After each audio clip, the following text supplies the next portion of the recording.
Mattis as Defense Secretary. The Senate hearing, the Armed Services Committee, is chaired by Senator John McCain.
Okay.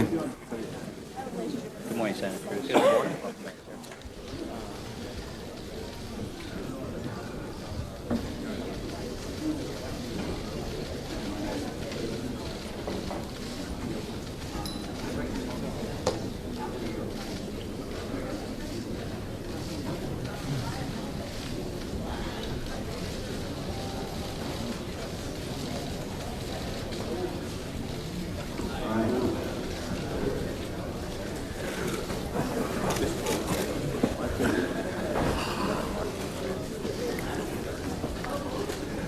Well, good morning, all. For the information of the members, at about 15 minutes before the last question, you will be notified and asked that the committee will immediately proceed to consideration of Senate Bill 84, which is to provide for an exception to a limitation against appointment of persons as Secretary of Defense within 7 years of relief from active duty as a regular commissioned officer of the Armed Forces. This bill, when enacted, would authorize retired General James Mattis to be appointed as Secretary of Defense. It's important that we have all members present for the consideration of that bill, and when there's about 15 minutes left in questioning, you'll be notified, and I hope people will all come back to vote on this important issue of the waiver. Good morning, and I would like to first recognize two of our distinguished colleagues who are here today, former colleagues. We were all three together during the Coolidge administration, and we're very glad to see you back here again. And I don't know, should we do the opening statements or have them? Why don't you, why don't you let them make their statements, then we'll make it. Have them make that. So I know that in the interest of our friends' times, maybe we could begin with Senator Nunn and Senator Cohen making their introductory remarks, and we're honored to have you back before the committee again, two very distinguished, most distinguished members that I have had the opportunity and honor to serve with. In deference to your age, Senator Nunn, we'll begin with you.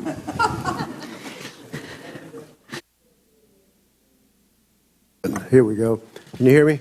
Okay. Thank you, Chairman McCain and Senator Reid. It's a great honor to return to the Senate Armed Services Committee with my good friend for many years, as you observed, Mr. Chairman, Bill Coyne, for the purpose of introducing Jim Mattis on his nomination to be Secretary of Defense. Before praising our distinguished nominee, and I will praise him because I think he deserves it, I want to commend you, Senator McCain and Senator Reid, and the members of this committee for your excellent work in passing significant reform legislation in the most recent Congress. Your continuous efforts to make our military more efficient and more effective are essential to our nation's security, and we owe you our thanks. I know from experience reform is not easy. Everything you do is tough in that arena, and it doesn't get the notice that it deserves, except for the people who oppose their reform. Those are the ones who notice it. So congratulations on that legislation, and I know there's a lot more to do, but you've made some progress.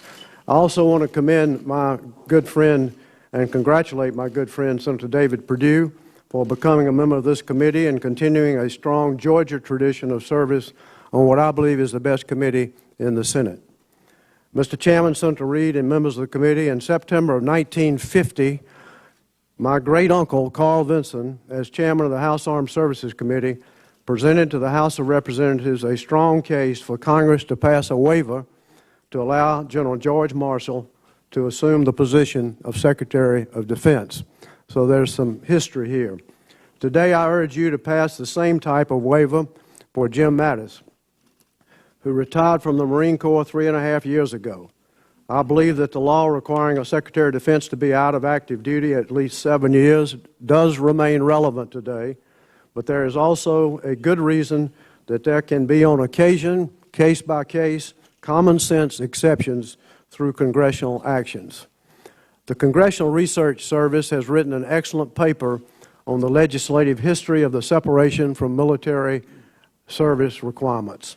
When the original statute was passed in 1947, the Department of Defense had just been created by merging the Department of War and the Department of Navy.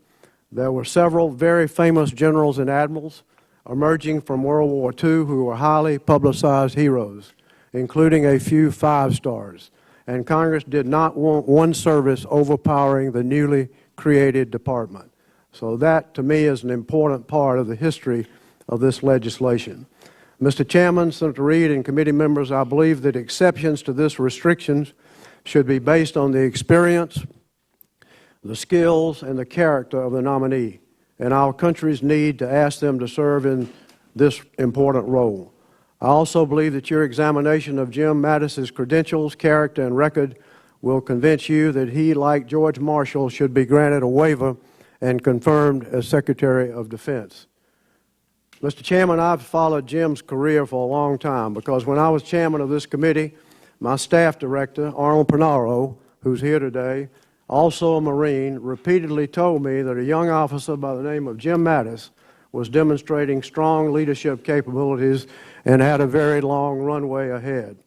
Mr. Chairman, Senator Reid, and Chris and Liz and members of the staff who know Arnold Pernaro will understand my reluctance to ever admit that Arnold was always right, but in the case of Jim Mattis, he was dead on point. Jim Mattis became one of our nation's most effective and respected military leaders. Jim has the experience and skill to be an excellent Secretary of Defense. He has the deep knowledge about the many challenges we face around the world today. He understands not only the importance of civilian control of the military, but he's also written the book, so to speak, on the relationship of today's voluntary force and civil society, which deserves a great deal of attention. Jim's experience as combatant commander clearly demonstrated his ability to effectively work with diplomats and national leaders. Mr. Chairman, Senator Reid, and members of the committee, over the last 3 years, Jim Mattis has become fully engaged in civilian life, from the world of business to the NGO world to the college campus. He has quickly learned what I call the Admiral Crowell rule, that after retirement as a 4-star, if you jump into the back seat of your car, you will go nowhere until you move to the driver's seat and turn on the key. He learned that one pretty quickly. Jim Mattis has been a valuable corporate board member and has learned business lessons that will help him make the Department of Defense more efficient. Jim has gone from the Marine Corps spit and polish to the business coat and tie to whatever they wear on campus these days. As a professor, he has developed a rapport with young students by quickly figuring out they're not quite the same as Paris Island recruits. In summary, Mr. Chairman, Jim Mattis is a rare combination of thinker and doer, scholar and strategist. He understands, respects, and loves the men and women in uniform and their families. He also understands the structure and the organization of the Pentagon, and he knows what the building has to do to give the troops the tools they need to do their job of protecting our nation's security. Jim also knows the awesome powers and responsibility of our military forces and the challenges of our complex and very dangerous world. He understands that our military cannot be our primary tool to meet every challenge, and he strongly supports the important role of diplomacy and has been outspoken in the important need of giving the State Department the resources they need to be fully effective. My bottom line, Mr. Chairman and Senator Reid and members of the committee, is that I believe Jim Mattis is exceptionally well qualified to lead the Department of Defense. I urge this committee and the Senate to pass a statutory waiver to allow him to serve our nation in this new role and to confirm him as Secretary of Defense. Thank you, Mr. Chairman. Thank you, Senator Nunn. Senator Cohen.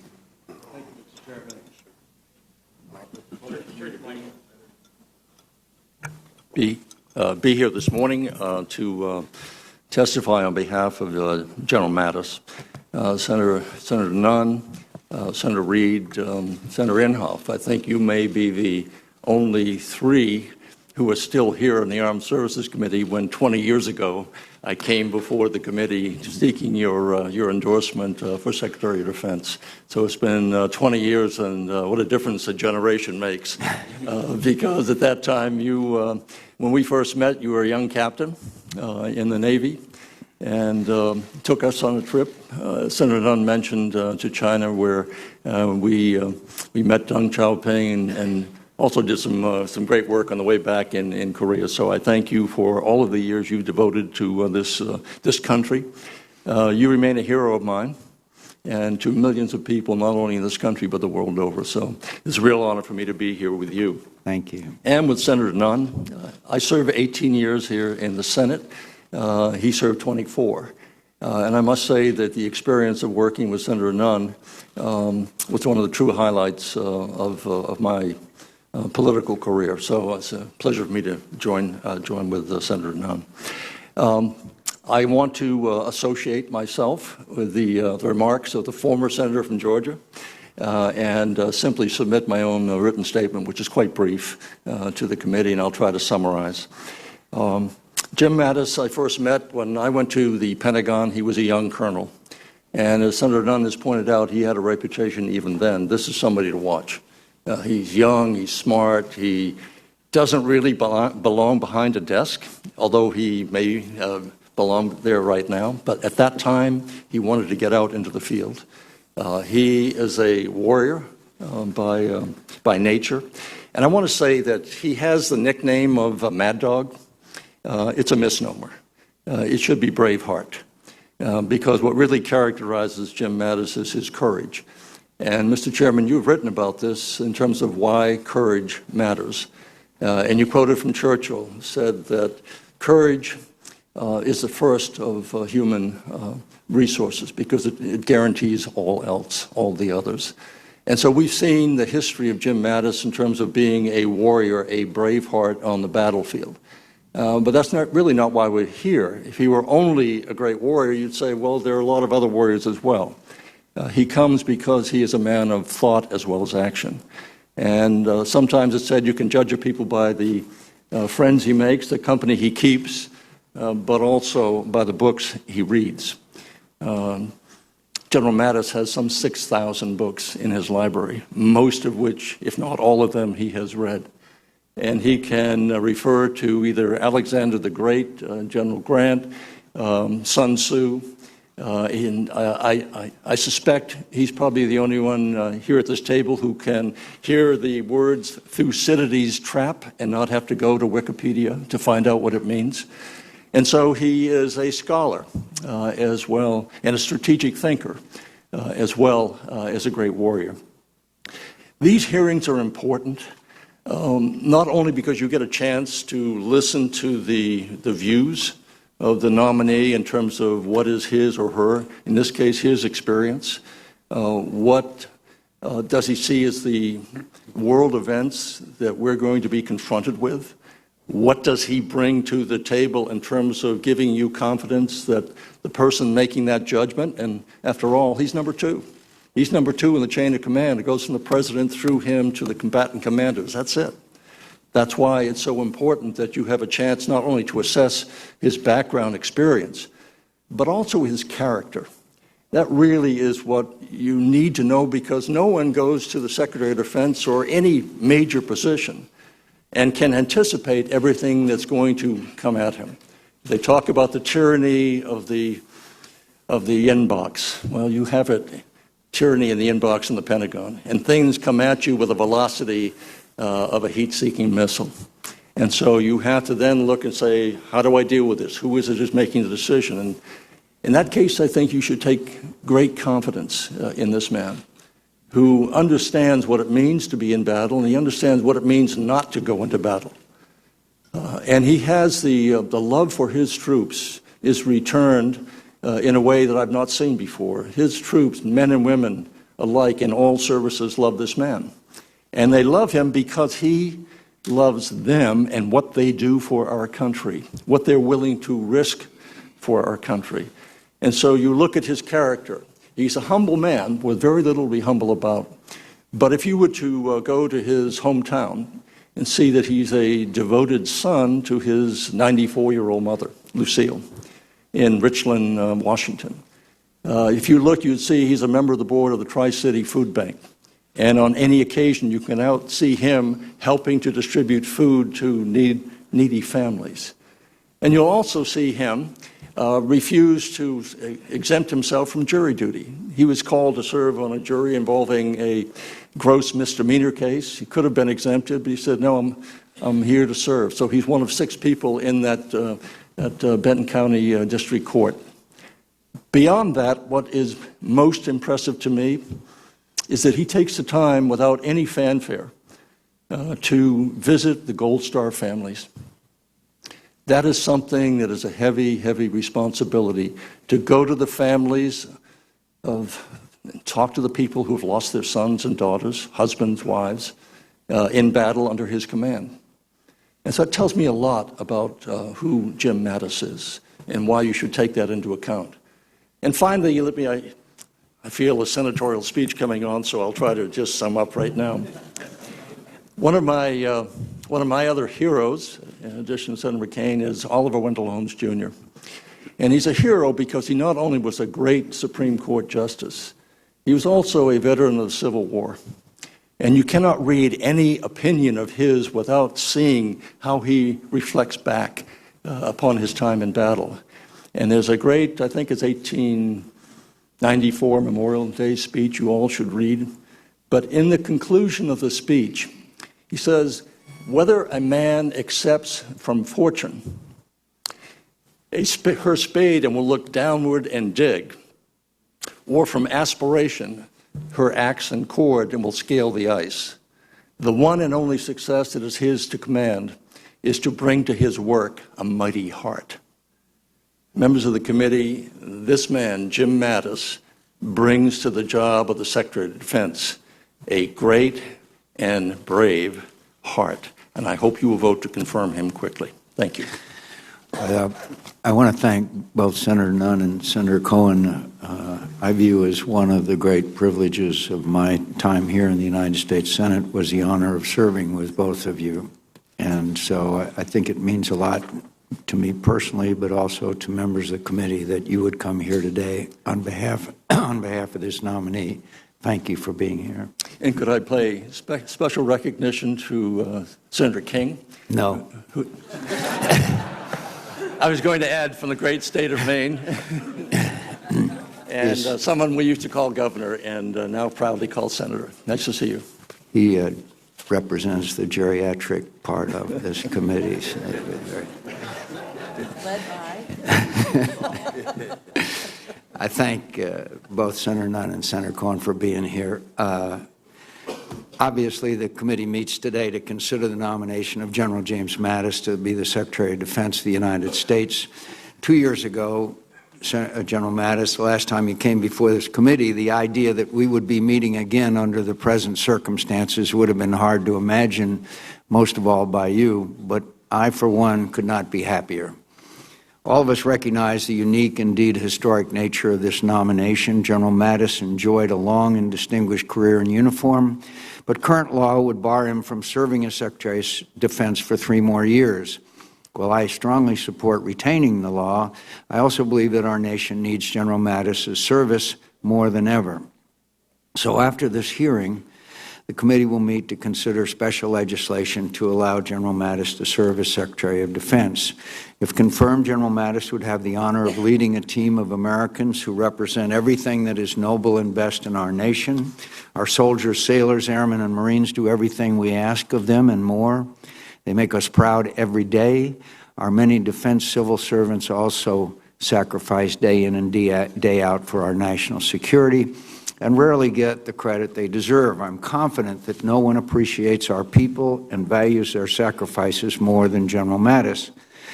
And yet, as we meet today at a time of increasing global threat and disorder, for 7 decades, the United States has played a unique role in the world.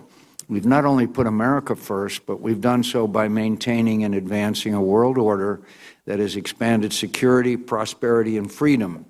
This has required our alliances, our trade, our diplomacy, our values, but most of all our military, for when would-be aggressors aspire to threaten world order. It's the global striking power of America's armed forces that must deter or thwart their ambitions. Too many Americans seem to have forgotten this in recent years. Too many have forgotten that our world order is not self-sustaining. Too many have forgotten that while the threats we face may not have purely military solutions, they all have military dimensions. In short, too many have forgotten that hard power matters, having it, threatening it, leveraging it for diplomacy, and at times, using it. Fairly or not, there is a perception around the world that America is weak and distracted, and that has only emboldened our adversaries to challenge the current world order. The threat posed by violent Islamic extremism continues to metastasize across Middle East, Africa, Asia, Europe, and but for those who remain vigilant, our homeland. It should now be clear that we will be engaged in a global conflict of varying scope and intensity for the foreseeable future. Believing otherwise is wishful thinking. So if confirmed, General Mattis, you would lead a military at war. You, of all people, appreciate what that means and what it demands. At the same time, our central challenge in the Middle East is not ISIL, as grave a threat as that is. It is a breakdown of regional order in which nearly every state is a battlefield for conflict, a combatant, or both. ISIL is a symptom of this disorder.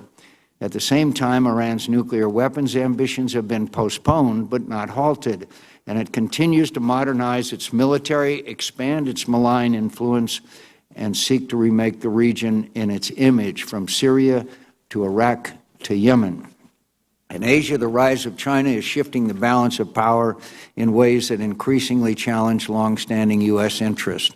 We see a new assertiveness in China to confront U.S. allies and partners, make vast territorial claims with no basis in international law, carve out spheres of influence, and revise the current order.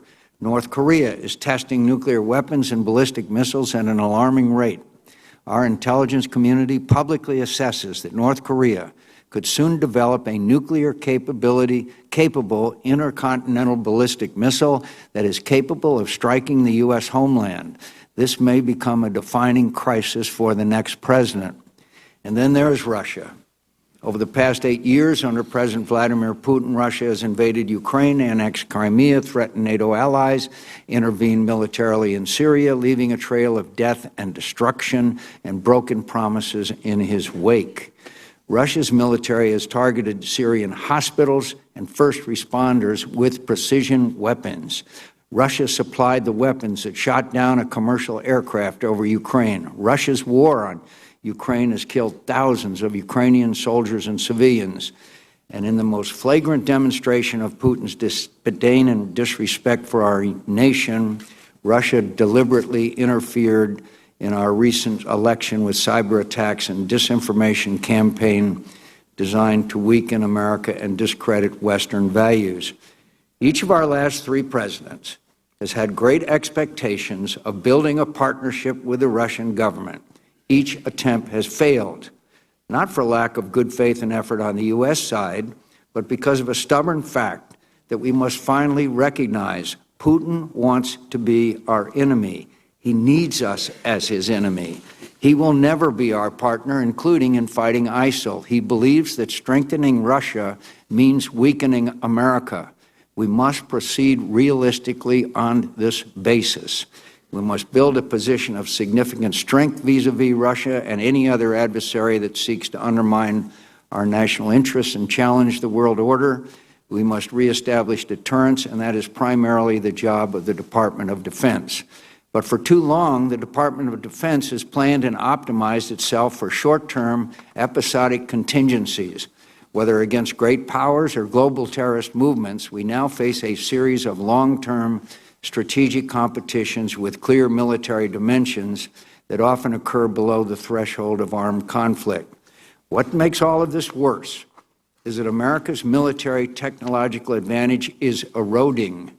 Our competitors, especially China and Russia, have gone to school on the American way of war, and they are rapidly modernizing their militaries to exploit our vulnerabilities with advanced anti-access and area denial capabilities. Indeed, the entire model of American military power projection is increasingly being called into question on land, at sea, and in the air, and especially in space and cyberspace. In light of these threats, business as usual is not just misguided, it is dangerous. All of these problems are compounded by the self-inflicted wounds of the Budget Control Act. For 5 years, national defense spending has been arbitrarily capped. As global threats have risen, defense spending has often fallen in real terms. Each military service has deferred critical modernization and shed capacity, which has damaged readiness. Worse still, what we do spend is producing less combat power.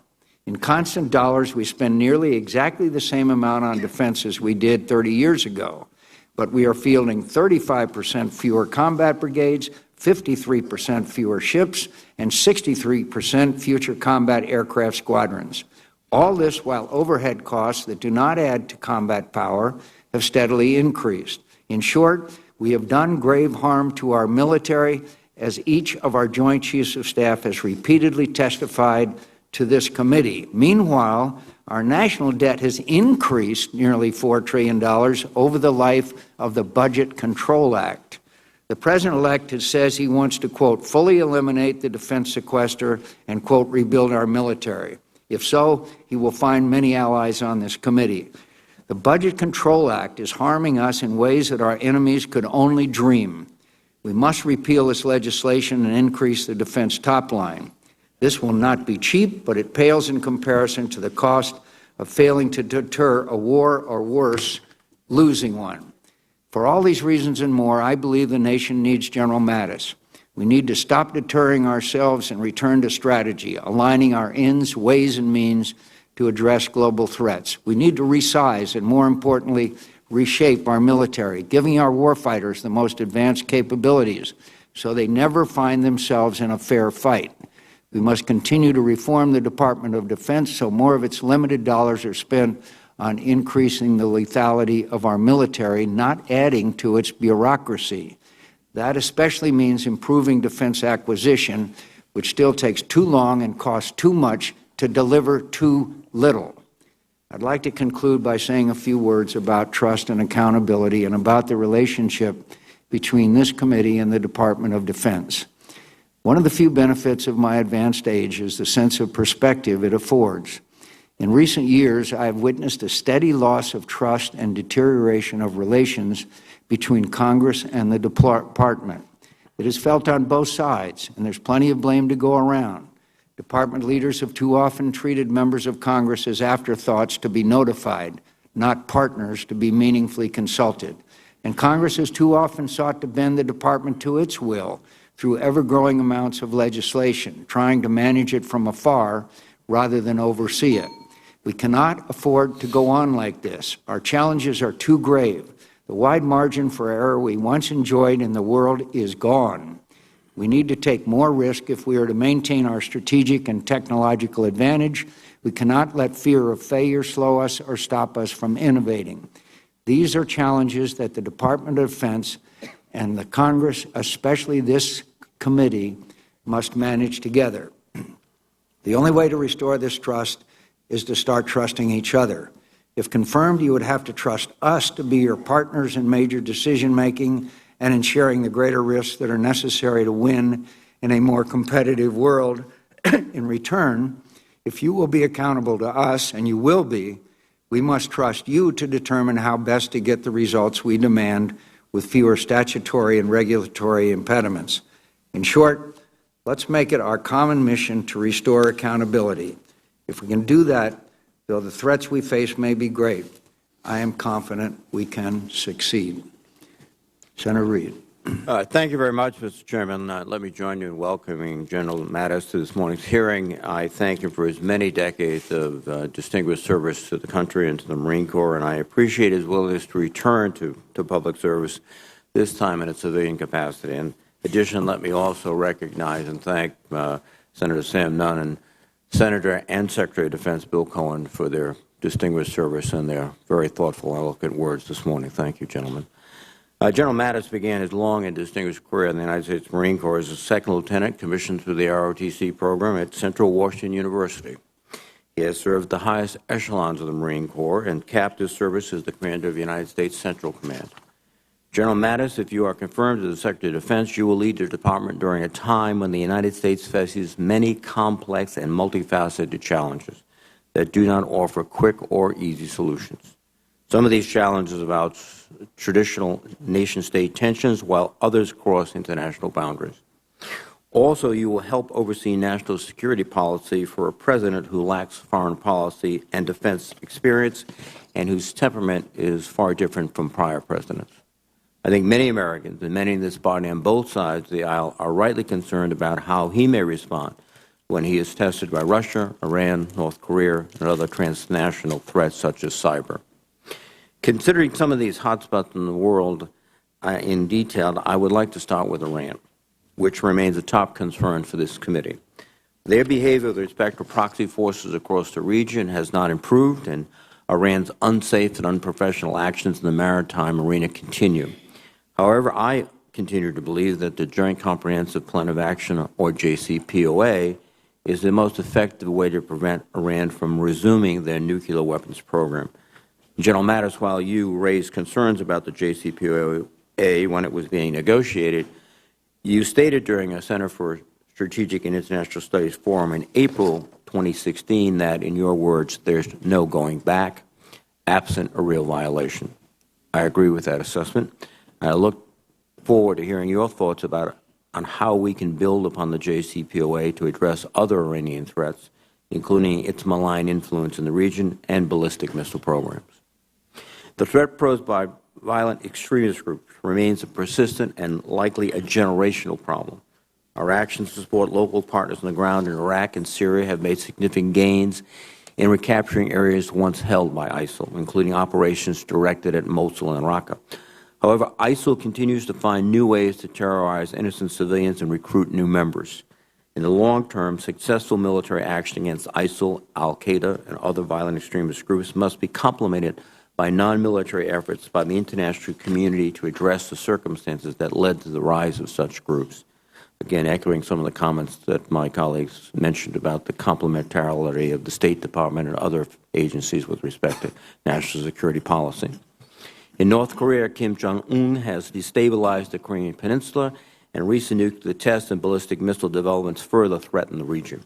Regimes as authoritarian and insulated as North Korea's are brittle and prone to collapse, and how we deal with North Korea's missile capabilities and its potential for collapse will be an ongoing debate and challenge for the Department of Defense. Russia has perpetrated aggressive action against its neighbors and has roundly rejected the post-Cold War international order that is whole, free, and at peace. Furthermore, Russia's employment of hybrid warfare tactics in an effort to undermine democracy and to destabilize neighboring countries cannot be ignored. In light of the intelligence community's recent assessment that President Vladimir Putin ordered an influence campaign designed to undermine our presidential election, this committee will be interested to hear your views regarding the best posture with regard to Russia going forward, both in the cyber realm and on the ground in Eastern Europe. In addition to these broad strategic challenges, we must also grapple with issues specific to the Department of Defense. For instance, this committee has done its best to allocate extra funding to support full-spectrum readiness, including additional home station training, flying hours, steaming days, depot maintenance, and installation sustainment. General Mattis, given your extensive military experience, I would welcome your assessment of current readiness levels and your thoughts on what else can and should be done. Our men and women in uniform remain this committee's top concern. Recruiting and retaining a sufficiently sized, trained, and equipped military with the necessary character and talent to meet national defense requirements is a paramount goal. To that end, I strongly support Secretary Carter's decision to develop gender-neutral occupational standards for all military occupations and to open service in all occupations to those who meet those standards regardless of their gender, to include service in ground combat units. For the first time, highly talented and motivated female Marines and soldiers are being assigned to units that were previously closed to them. Successful implementation of this decision requires strong leadership to ensure that individual success of the service member and the collective success of their unit and their service. And I expect you to provide that leadership. I remain concerned that too often our service members and their families fall victim to financial problems. This is an issue, I think, of importance. A deployed soldier, sailor, airman, or Marine hearing from a spouse back home about unscrupulous financial companies is unacceptable. And so I hope you pay particular attention to the Military Lending Act, which I and the Chairman have made a very strong priority in this committee. Defense budgets, I think we'd all agree, should be based on our long-term military strategy. However, defense spending is subject to the Budget Control Act, as the Chairman has pointed out. And the defense investments that have been made to rebuild readiness and modernization platforms and equipment are in jeopardy. In addition, we must be aware that simply adding additional funding to OCO, for example, or increasing defense spending at the expense of other government agencies creates other problems and is not an effective long-term solution. One of your first tasks of the new administration will be to submit a fiscal year 2018 budget that addresses these issues and goes to the point that the Chairman made of repealing the Budget Control Act. General Mattis, if confirmed, you will manage the Department of Defense grappling with many extraordinarily difficult challenges and require strong civilian leadership. In order to serve as the Secretary of Defense, Congress must provide an exception to the statutory requirement that currently prohibits individuals from being appointed if they are within 7 years of their military service. Earlier this week, this committee held a hearing on civilian control of the armed forces, which was illuminating and instructive. I hope you will candidly share with the committee this morning the actions you will take to ensure your tenure reflects and protects the principle of civilian control of the military if you are confirmed. When he assumes office, President Trump will become Commander-in-Chief of our armed forces. I continue to hope that the gravity of the office of the President and the magnitude of the challenges our country faces would encourage him to be more conscientious and thoughtful with his comments. However, in the 2 months since his election, President-elect Trump has made a number of defense-related policy statements addressing North Korea's ICBM capability, our trade relations with China, and an expansion of U.S. nuclear weapons. Most troubling is the President-elect's repeated praise for the leadership of Vladimir Putin and his seeming indifference to Russia's efforts to influence the presidential election. Many have supported the waiver legislation in your confirmation because they believe you will be, to paraphrase Thomas Jefferson, the saucer that cools the coffee. I look forward to hearing how you intend to manage the relationship of the Department of Defense with the NSC and with the President. Again, I thank you, Mr. Chairman, for the committee's careful process in considering this nomination, and I look forward to hearing from our nominee. Thank you, General Mattis. There are standard questions that we required to ask, and I would go through those very quickly and point out, in order to exercise its legislative and oversight responsibilities, it's important this committee be and other appropriate committees of Congress able to receive testimony, briefings, and other communications of information. Have you adhered to applicable laws and regulations governing conflicts of interest? I have. Will you ensure that your staff complies with deadlines established for requested communications, including questions for the record and hearings? I will. Will you cooperate in providing witnesses and briefers in response to congressional requests? Yes. Will those witnesses be protected from reprisal for their testimony or briefings? Yes. Do you agree, if confirmed, to appear and testify upon request before this committee? I do. Do you agree to provide documents, including copies of electronic forms of communications, in a timely manner when requested by a duly constituted committee, or to consult with the committee regarding the basis for any good faith delay or denial in providing such documents? Yes, sir. Have you assumed any duties or undertaken any actions which would appear to presume the outcome of the confirmation process? I have not. Welcome before the committee, General Mattis. Thank you, Mr. Chairman and Ranking Member Reed. It's an honor to come before you for this confirmation hearing as the President-elect's nominee for the position of Secretary of Defense. I request my written statement be accepted for the record. Without objection. I want to thank all of you on the committee for taking time to see me during my courtesy calls, and I thank you for your willingness to accommodate this hearing and consider my nomination. I have testified previously in front of this committee, and I have always held it in the highest regard. And based on my past year's experience, I do trust this committee and each member of it, and if confirmed, I will demonstrate that trust. I wish to thank former Senator William Cohen for so kindly introducing me this morning, and I'm equally grateful to the long-serving former chairman of the committee, Senator Sam Nunn, for his strong support. It is humbling to be considered for this position, and I thank the President-elect for placing trust and confidence in me. When this unanticipated request came, I was enjoying a full life west of the Rockies. I was not involved in the presidential campaign, and I was certainly not seeking or envisioning a position in any new administration. That said, it would be the highest honor, if I am confirmed, to lead those who volunteer to support and defend the Constitution and to defend our people. All my remarks today recognize that it is only with the advice and consent of the Senate that I can be confirmed. I know the senators of this committee are well aware of the many global security challenges we face. We see each day a world awash in change. Our country is still at war in Afghanistan, and our troops are fighting against ISIS and other terrorist groups in the Middle East and elsewhere. Russia is raising grave concerns on several fronts, and China is shredding trust along its periphery. Increasingly, we see islands of stability in our hemisphere, democracies here in Europe and in Asia under attack by non-state actors and nations that mistakenly see their security in the insecurity of others. Our armed forces in this world must remain the best led, the best equipped, and the most lethal in the world. These demanding times require us to put together a strong national security team here in Washington. If confirmed, I will lead the Department of Defense and be a forthright member of that team. I recognize that I will need to be the strongest possible advocate for military and civilian personnel and their families.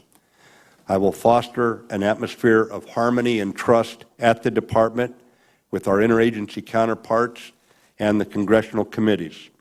As swiftly as the President-elect's national security team is confirmed, I will work to make sure our strategy and military calculus are employed to reinforce traditional tools of diplomacy, ensuring our President and our diplomats negotiate from a position of strength. In addition to ensuring collaboration across government and the adoption of an integrated strategy, we must also embrace our international alliances and security partnerships. History is clear. Nations with strong allies thrive, and those without them wither. If you confirm me, my watchwords will be solvency and security in providing for the protection of our people and the survival of our freedoms. My priorities as Secretary of Defense will be to strengthen military readiness, strengthen our alliances, and bring business reforms to the Department of Defense. Our military is the envy of the world, representing America's awesome determination to defend herself. Working with you, I will endeavor to keep our unique all-volunteer force second to none. We open the door to all patriots who are eligible and meet the standards, provide them with the training, equipment, and leadership essential to their success, and ensure all service members are treated with dignity and respect. I recognize my potential civilian role differs in essence from my former role in uniform. Civilian control of the military is a fundamental tenet of the American military tradition. Both the Commander-in-Chief and the Secretary of Defense must impose an objective strategic calculus in the national security decision-making process and effectively direct its actions. Civilian leaders bear these responsibilities because the esprit de corps of our military, its can-do spirit, and its obedience to civilian leadership reduces the inclination and power of the military to oppose a policy if it is ultimately ordered to implement. If the Senate consents and if the full Congress passes an exception to the 7-year requirement, I will provide strong civilian leadership of military plans and decisions and the Department of Defense. I recognize under the Constitution it is the Congress that raises, sustains, and supports our armed forces through annual authorizations and appropriations. For many years, I have watched you in action and testified before you. I look forward to collaborating closely for the defense of our nation. I am mindful of the extraordinary privilege it is to be nominated for this position. I will hold service members, civilians, and their families foremost in my thoughts and work to give the Department the best chance for victory if you confirm me. Finally, on a personal note, I have worked at the Pentagon twice in my career, but few people may know I'm not the first person in my family to do so. When in the wartime spring of 1942, my mother was 20 years old and working in military intelligence, she was part of the first wave of government employees to move into the still unfinished Pentagon. She had come to America as an infant and lives today on the banks of the Columbia River in the Pacific Northwest. Little could she imagine in her youth that more than 90 years after she immigrated to this country and 75 years after she first walked through the doors of the War Department, one of her sons would be sitting here before you today. Thank you. May I take your questions? General, I neglected, would you like to introduce members of your family who are here with us today? Thank you, Senator. They're safely west of the Rockies as well right now.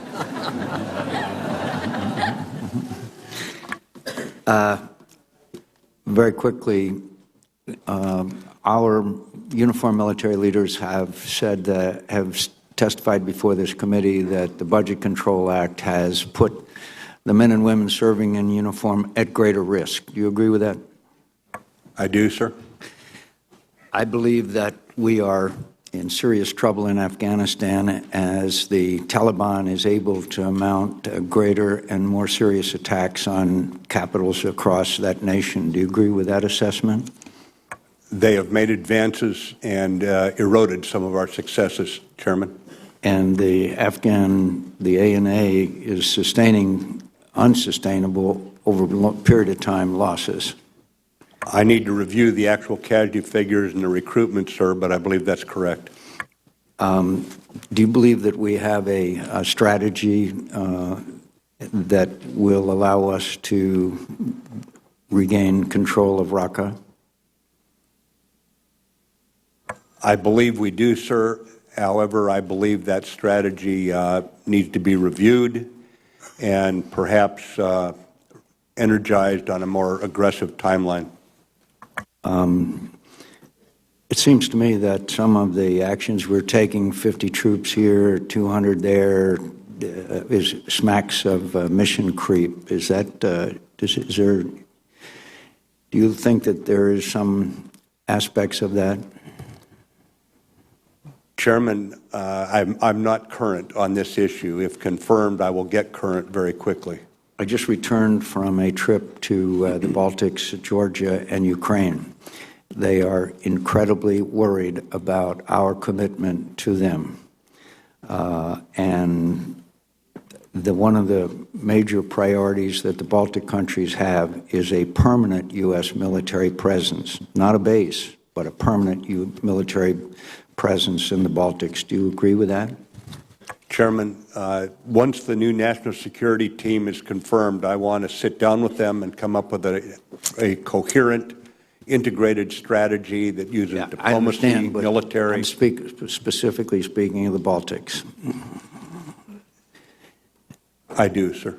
On a trip that I took with Senator Graham and Senator Klobuchar, we went to Mariupol, close to the front lines, where with the president of Ukraine, where we took part in various ceremonies and meetings with these brave Ukrainians, 10,000 of whom have been slaughtered by Vladimir Putin in his invasion of Crimea and Ukraine.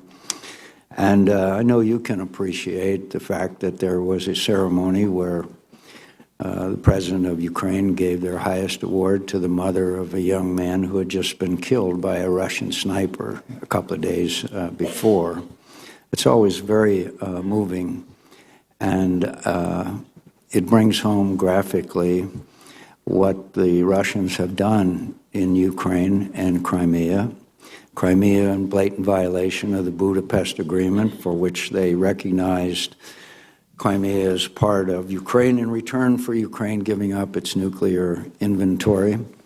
What do you think we ought to do about Russia, General Mattis? Do you think we ought to maybe have sanctions against Russia, or basically sit by as we have for the last couple of years and watch their aggression, by the way, including their precision-guided weapons against hospitals in Aleppo? The list goes on, of the atrocities that have been committed by Vladimir Putin, while we again try a reset.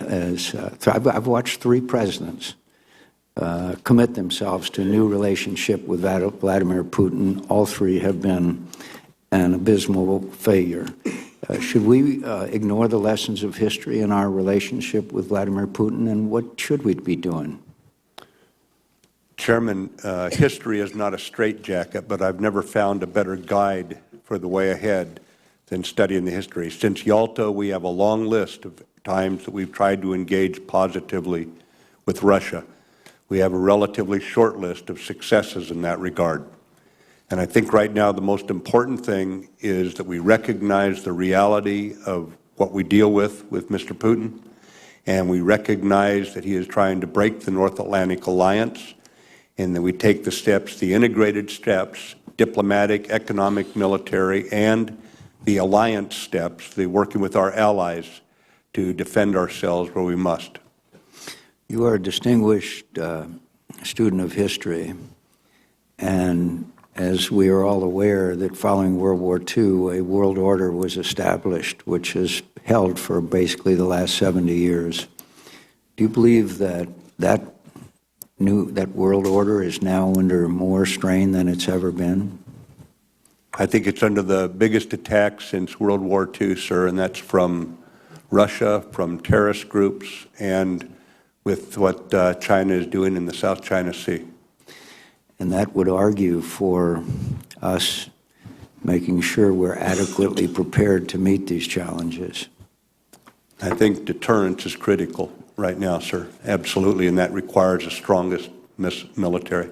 Do you think we have a strong enough military today in order to achieve that goal? No, sir. I thank you. Senator Reid. Thank you very much, Mr. Chairman, and thank you, General, for your testimony and for your service. As I mentioned in my opening statement, your comments at CSIS indicated that, despite misgivings about JCPOA, in your words, there's no going back, and short of a clear and pleasant violation, that was enough to stimulate the European action as well, that we have to essentially stay the course. Is that still your view? Sir, I think it is an imperfect arms control agreement. It's not a friendship treaty. But when America gives her word, we have to live up to it and work with our allies. There also is, as I pointed out, and as you recognized and have pointed out much more eloquently, challenges arising from the non-nuclear aspects of Iranian contact. Proxy support, interference with shipping. In fact, there was an incident this week of provocation. How do you apply appropriate pressure to the Iranians to contain their behavior in these areas without jeopardizing the solidarity of the European and world community and the durability of the JCPOA? Chairman, once the new national security team is confirmed, we'll work together, but I think to publicly display what Iran is up to with their surrogates and proxies, their terrorist units that they support, to recognize the ballistic missile threat, to deal with their maritime threat, and to publicly make clear to everyone what they're doing in the cyber realm, all helps to constrain Iran. Thank you. General, if you are to become the Secretary of Defense, you will be a critical component of the intelligence community. You produce intelligence through the Defense Intelligence Agency. you can consume intelligence because it is the basis of most every recommendation or decision that you would make. We are in a very unique situation where we have the President-elect disparaging the intelligence community, questioning its conclusions and questioning its motivations, suggesting perhaps that there would be some actions taken, perhaps bordering on retribution, for intelligence analysis that is being done, we presume, I certainly presume, based on the tradecraft and allegiance to the facts and the best judgment that they can make. Do you believe if you observe behavior such as that, disrupting the intelligence community, disparaging it, undermining it, ignoring it, again, I could go on, do you feel you have an obligation to the country and the Constitution to inform the committee of those actions? Senator, I can tell you that in my many years of involvement in the military, I had a close relationship with the intelligence community. I could evaluate their effectiveness at times on a daily basis, and I have a very, very high degree of confidence in our intelligence community. And if you see that community being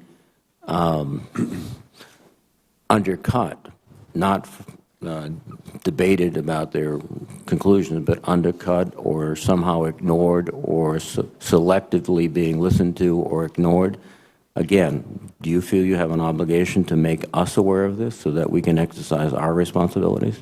I'll be completely transparent with this committee, sir, but I would not have taken this job if I didn't believe the President-elect would also be open to my input on this or any other matter.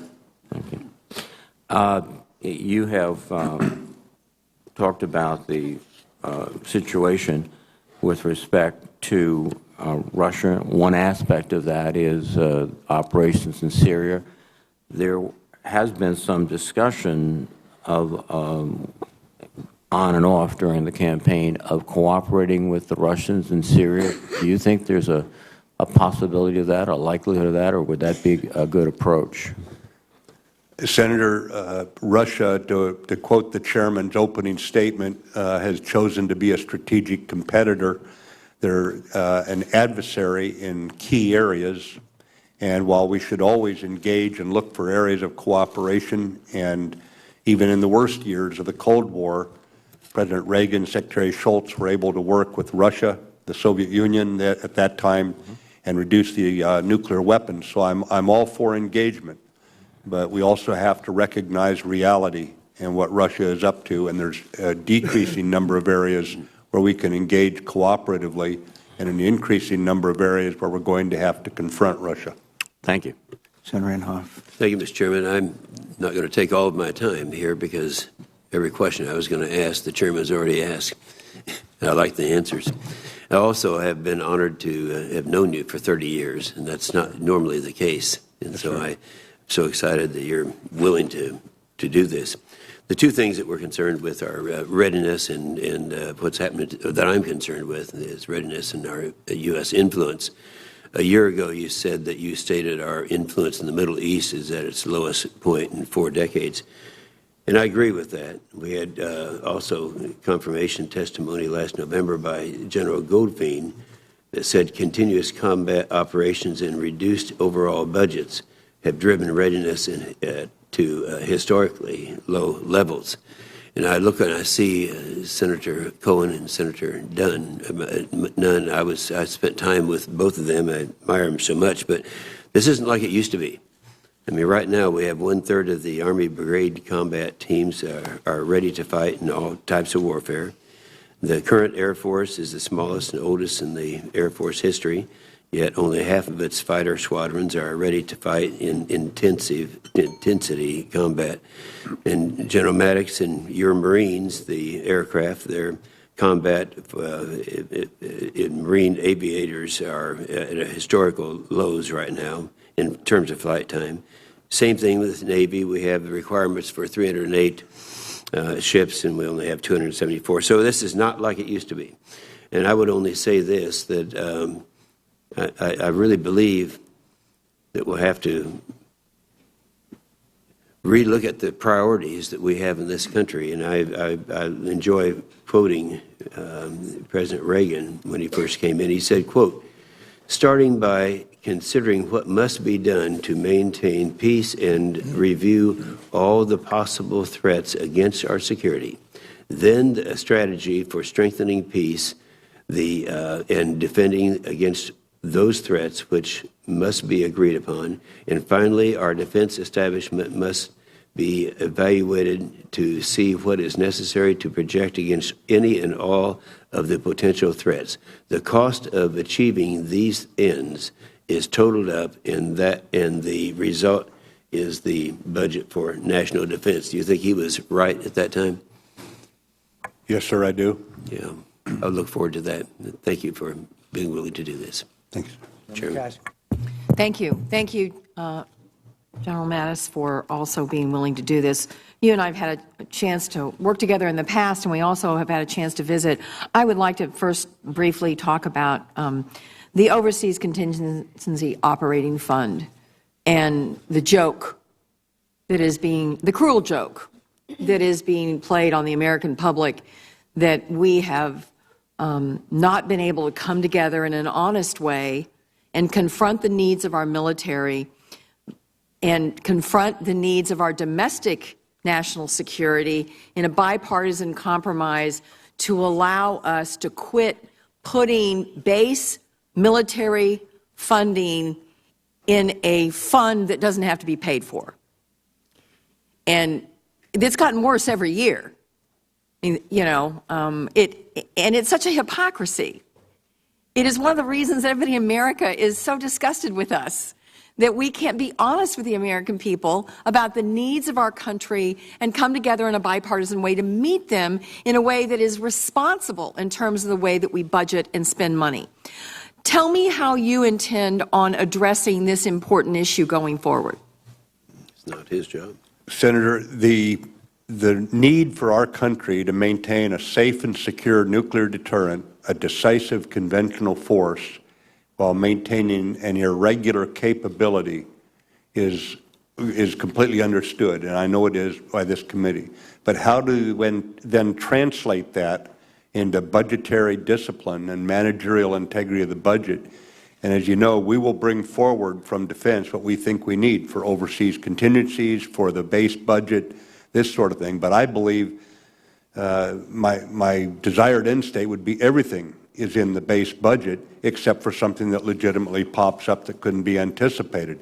But at the same time, we are not in a position there to dictate that. And the bottom line, we will come to you with what is necessary and then support this committee and the Congress in justifying it and making certain we have your confidence we're spending every dollar for what we should be spending it on, something we cannot do right now, I'm aware of. But that's my goal in this effort, and I don't have a solution for what the chairman described as a self-inflicted wound of the Budget Control Act. I don't know how to get around this in a way that puts the Congress really back into its oversight role rather than salami slices of cuts where you don't actually exercise your judgment. I'm much more comfortable with you doing that than some arithmetic. So I think I'm with you. I share 100% of your frustration and your goal, ma'am. I can't tell you I know how to get there other than giving you my best military advice. Thank you. I also want to briefly touch on women serving in every military occupational specialty, and you and I have had a chance to visit about this at length. I'm particularly proud of the work that has been done on this in my state. Since 1999, the Sapper Leader Course at Fort Leonard Wood has been impressively maintaining completely gender-neutral standards, determining who and who does not graduate with that prestigious tab. It is a rigorous physical requirement, the Sapper tab. Despite those rigorous physical demands, over the course of the graduation rates since 1999, the graduation rates for women and men have both been at about 50%. So understanding that none of us want any standards diminished, and that we've got to maintain the highest physical standards for the specialties in which men and women are going to serve. Can you address for this committee how committed you are going forward to having both men and women serve alongside each other when they are capable of doing the work for our country? Yes, Senator, I can. I think you hit on the point that no standards are changed. The standards are the standards, and when people meet the standards, then that's the end of the discussion on that. I would also add that what we're talking about here is somewhere north of 15% of our force is made up of women. And the reason we're able to maintain an all-volunteer force with very, very high recruiting standards is because we go to males and females. And that same application of that human capital has got to show that where they can best serve, that's where they go.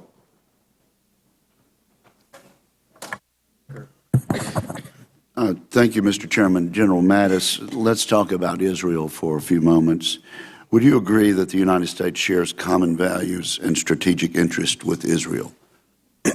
Israel is a fellow democracy, and I think Israel's security is very, very important to the United States.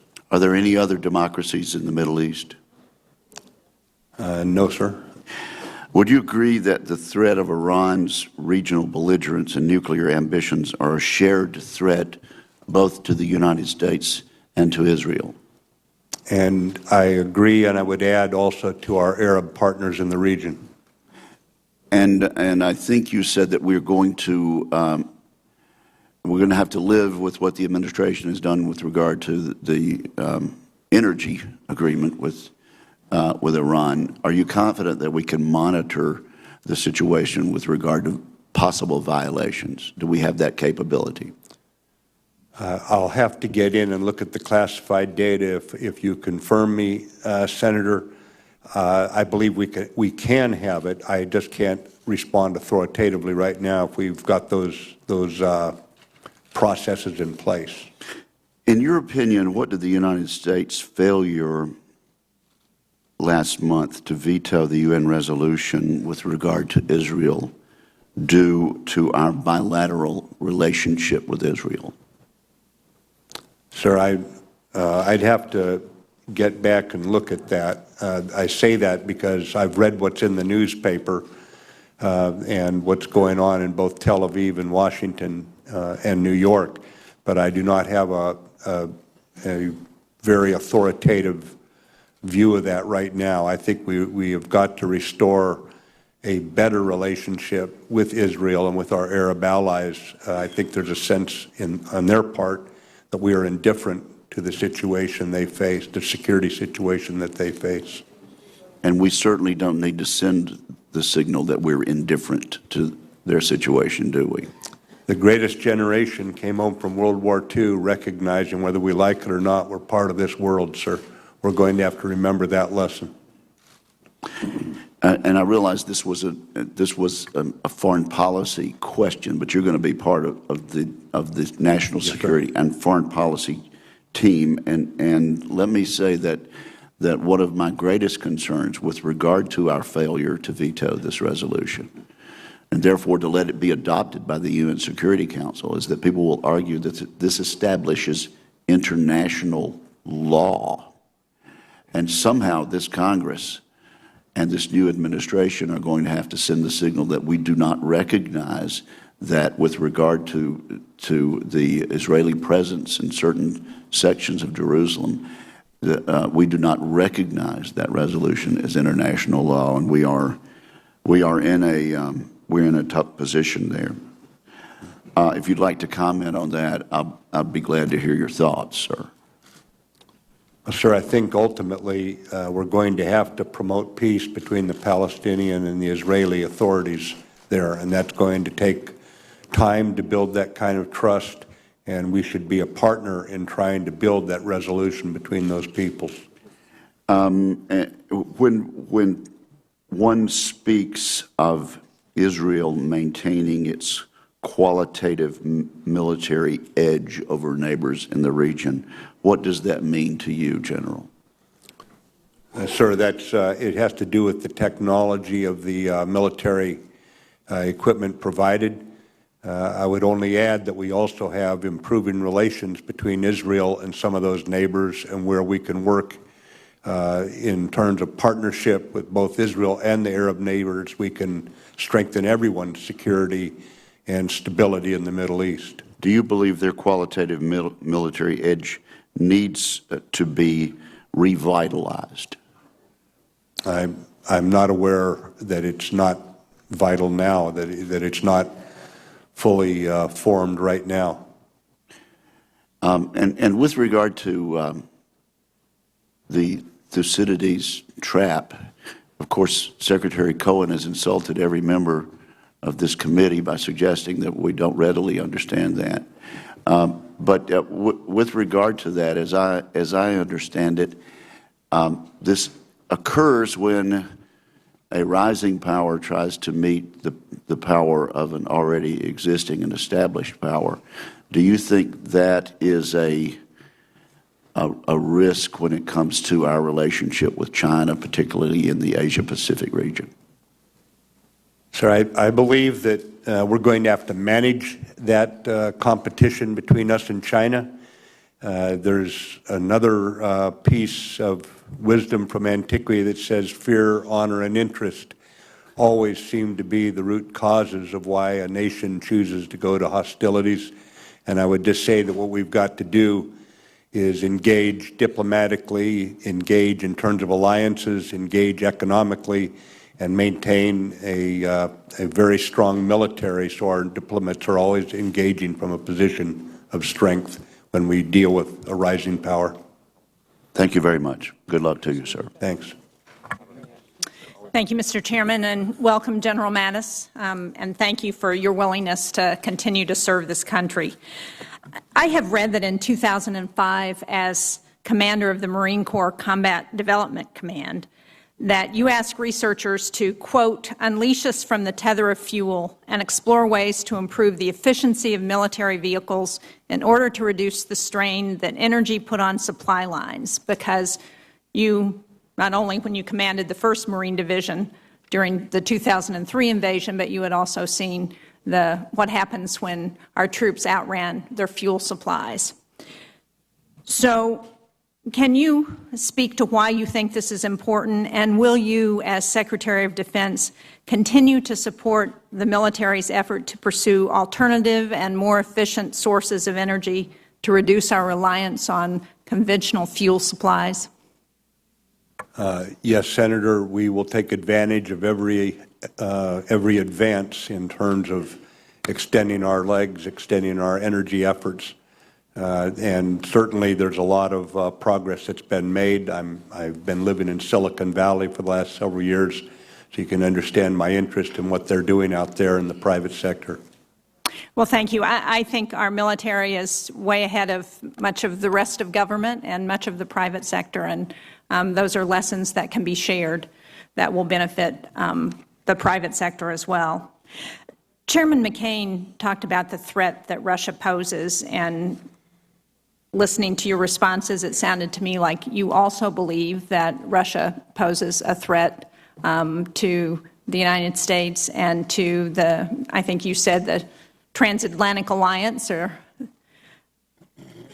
Today, for the first time since the fall of communism, American troops arrived in Poland as part of the European Reassurance Initiative.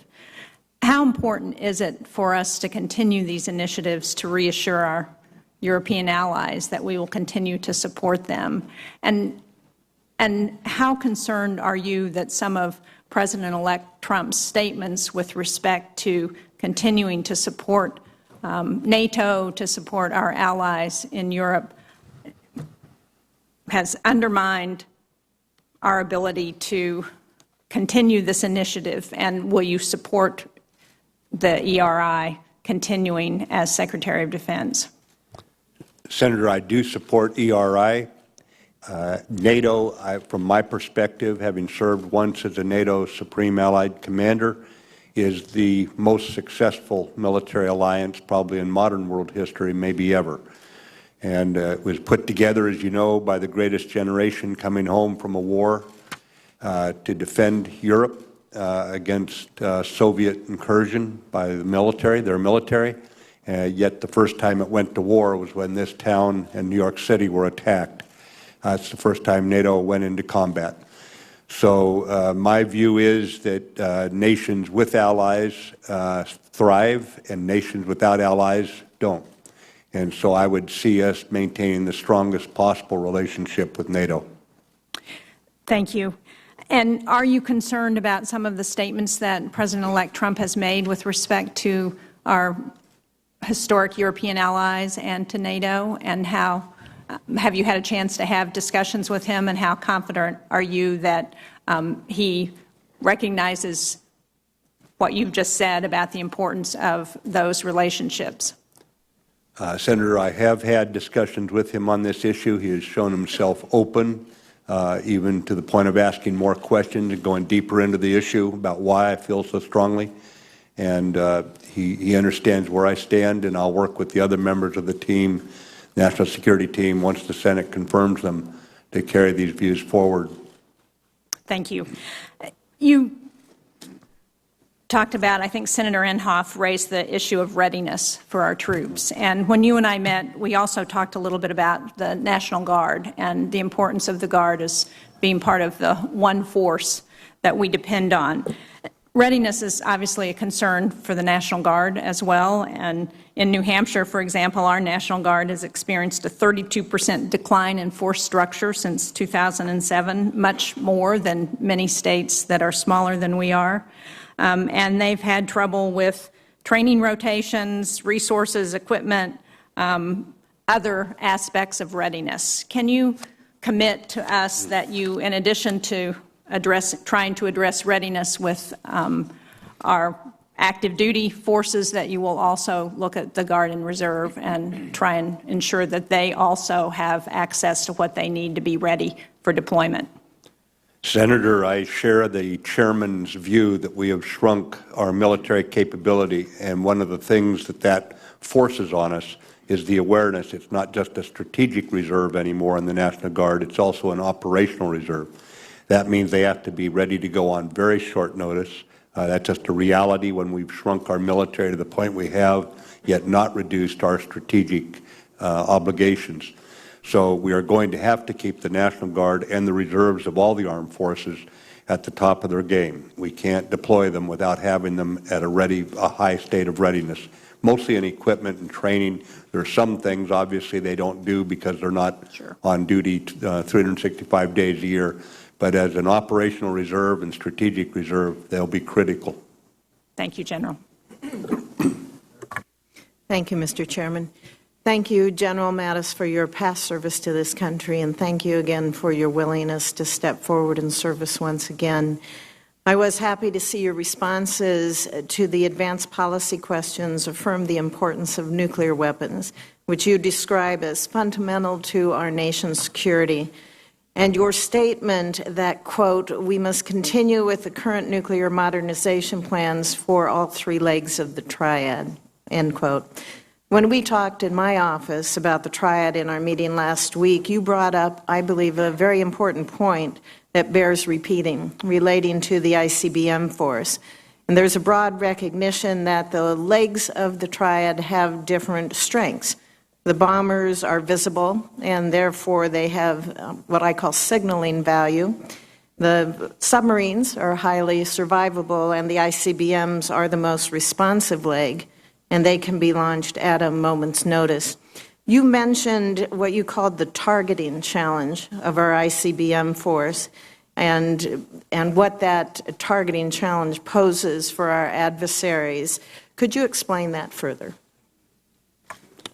Ma'am, in my review of the triad that you brought up here, Senator, I looked at each one of those legs. Is it necessary?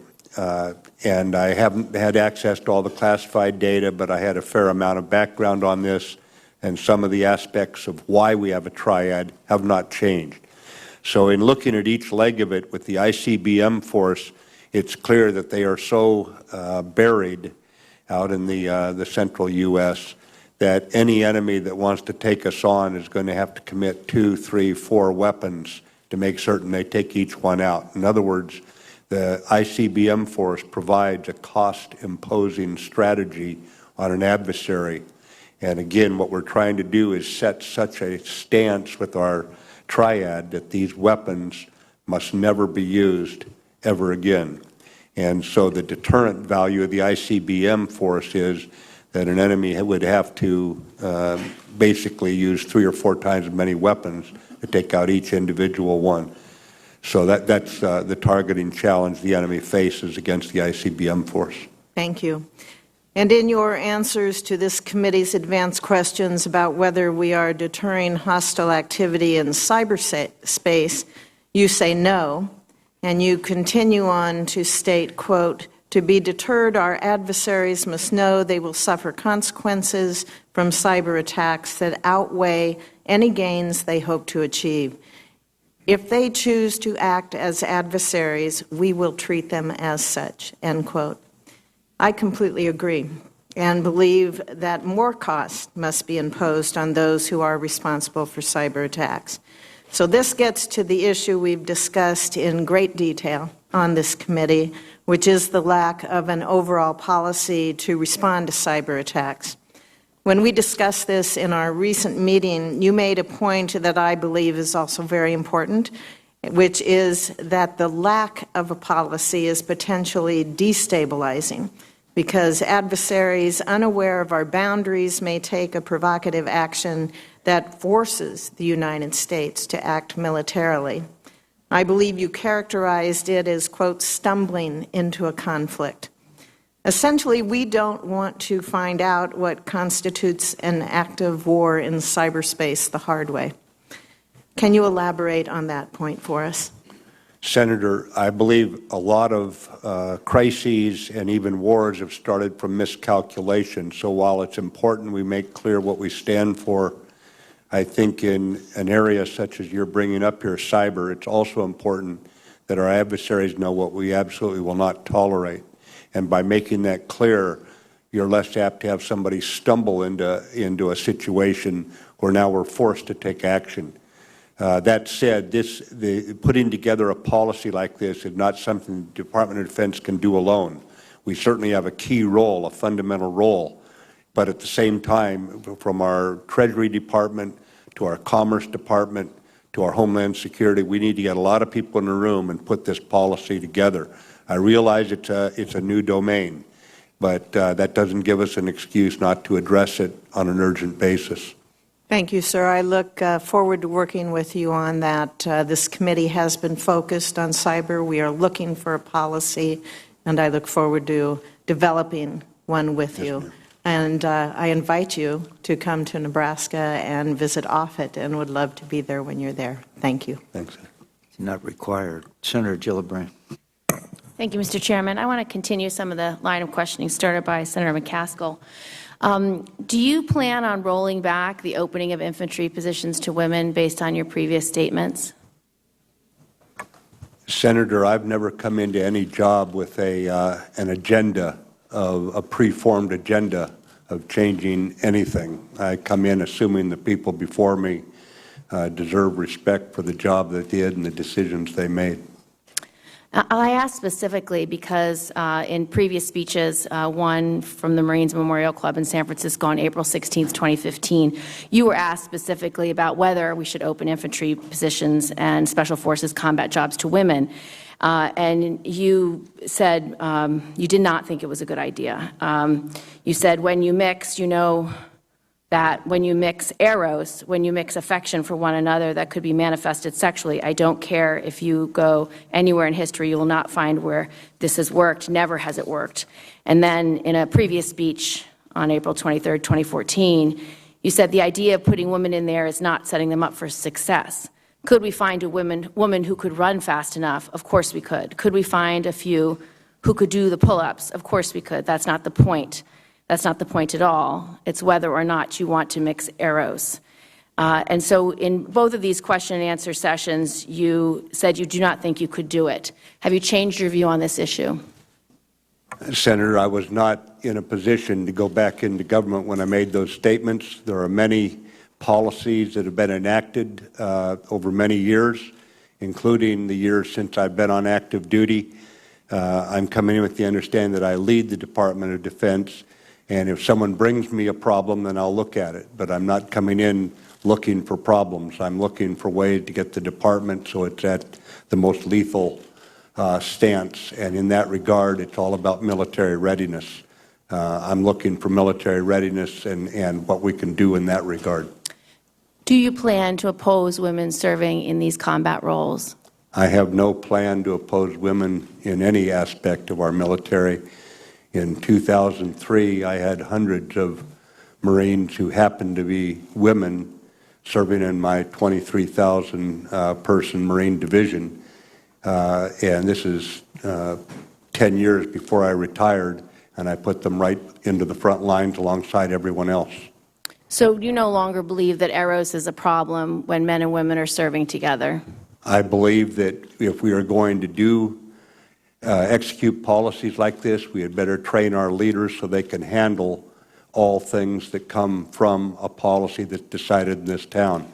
That's our responsibility, to train our young leaders who are going to be dealing with factors that perhaps their fathers did not have to deal with.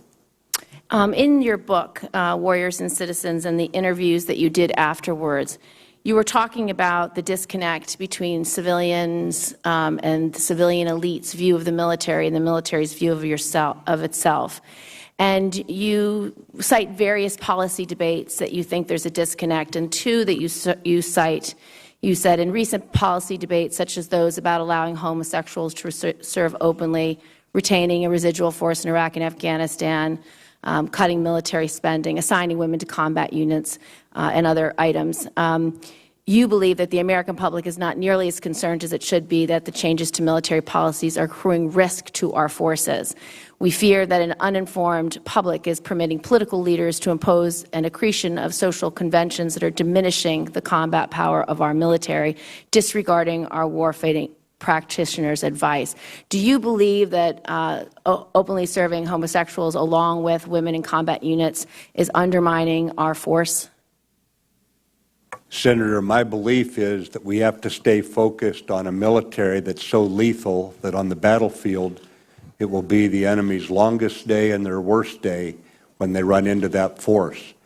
I believe that military service is a touchstone for patriots of whatever stripe. I mean, it's simply the way that they demonstrate their commitment.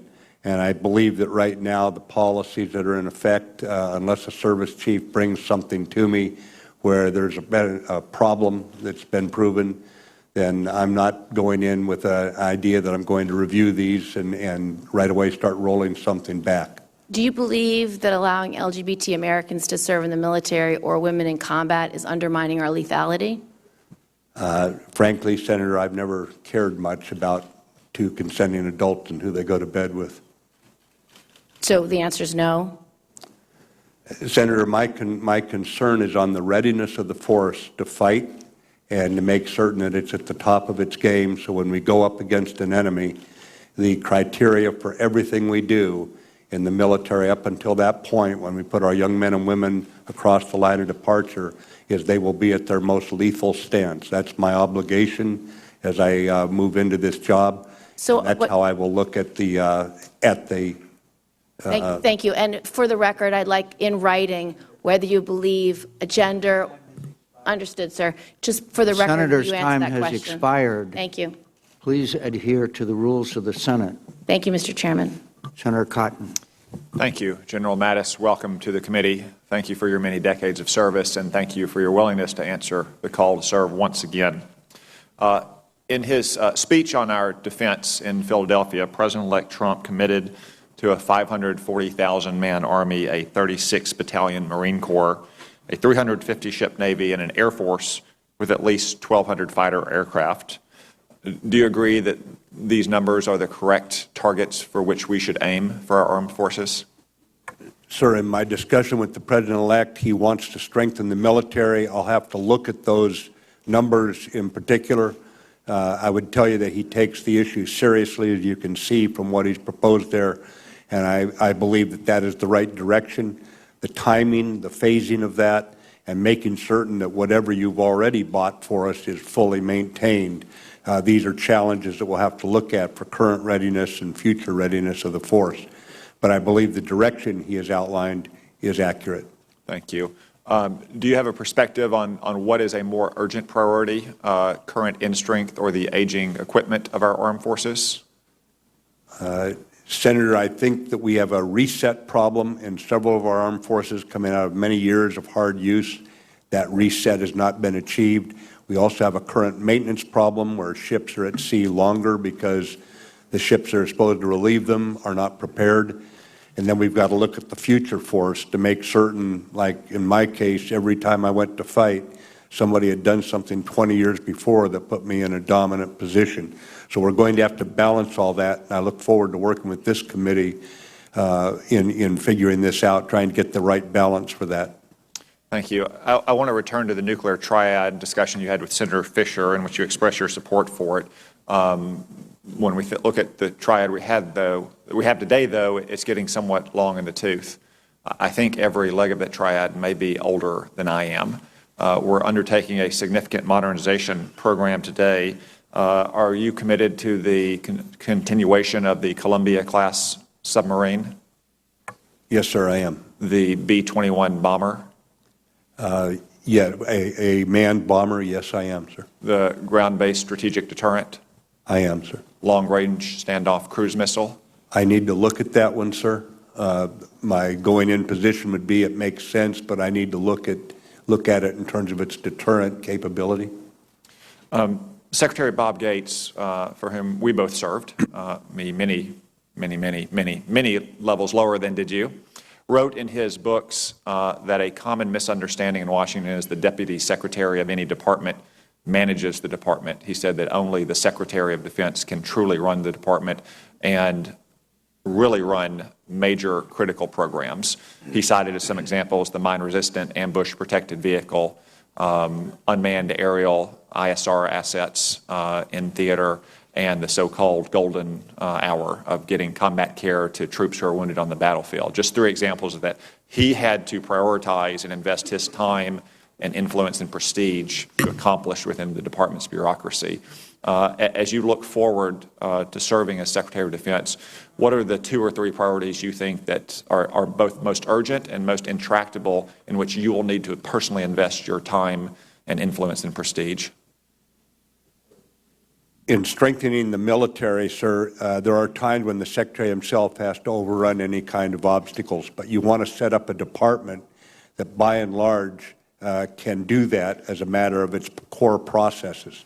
And in this case, what Senator McCaskill brought up earlier, where I cannot come before you and tell you that we have an audit, an ironclad audit to show you where we're spending money, means that we're going to have to get some people, I don't know if it's the deputy or the chief management officer, who are focused 24/7 on getting these business practices down to a point that I can win your confidence when I come up here and ask for money.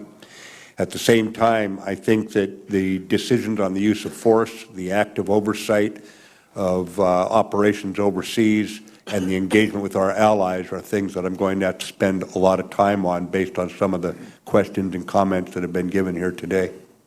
Thank you again for your willingness to serve our country once again. Yes, sir. Thanks, Mr. Chairman. I want to join the rest of my colleagues in thanking you for your service and your willingness to serve again.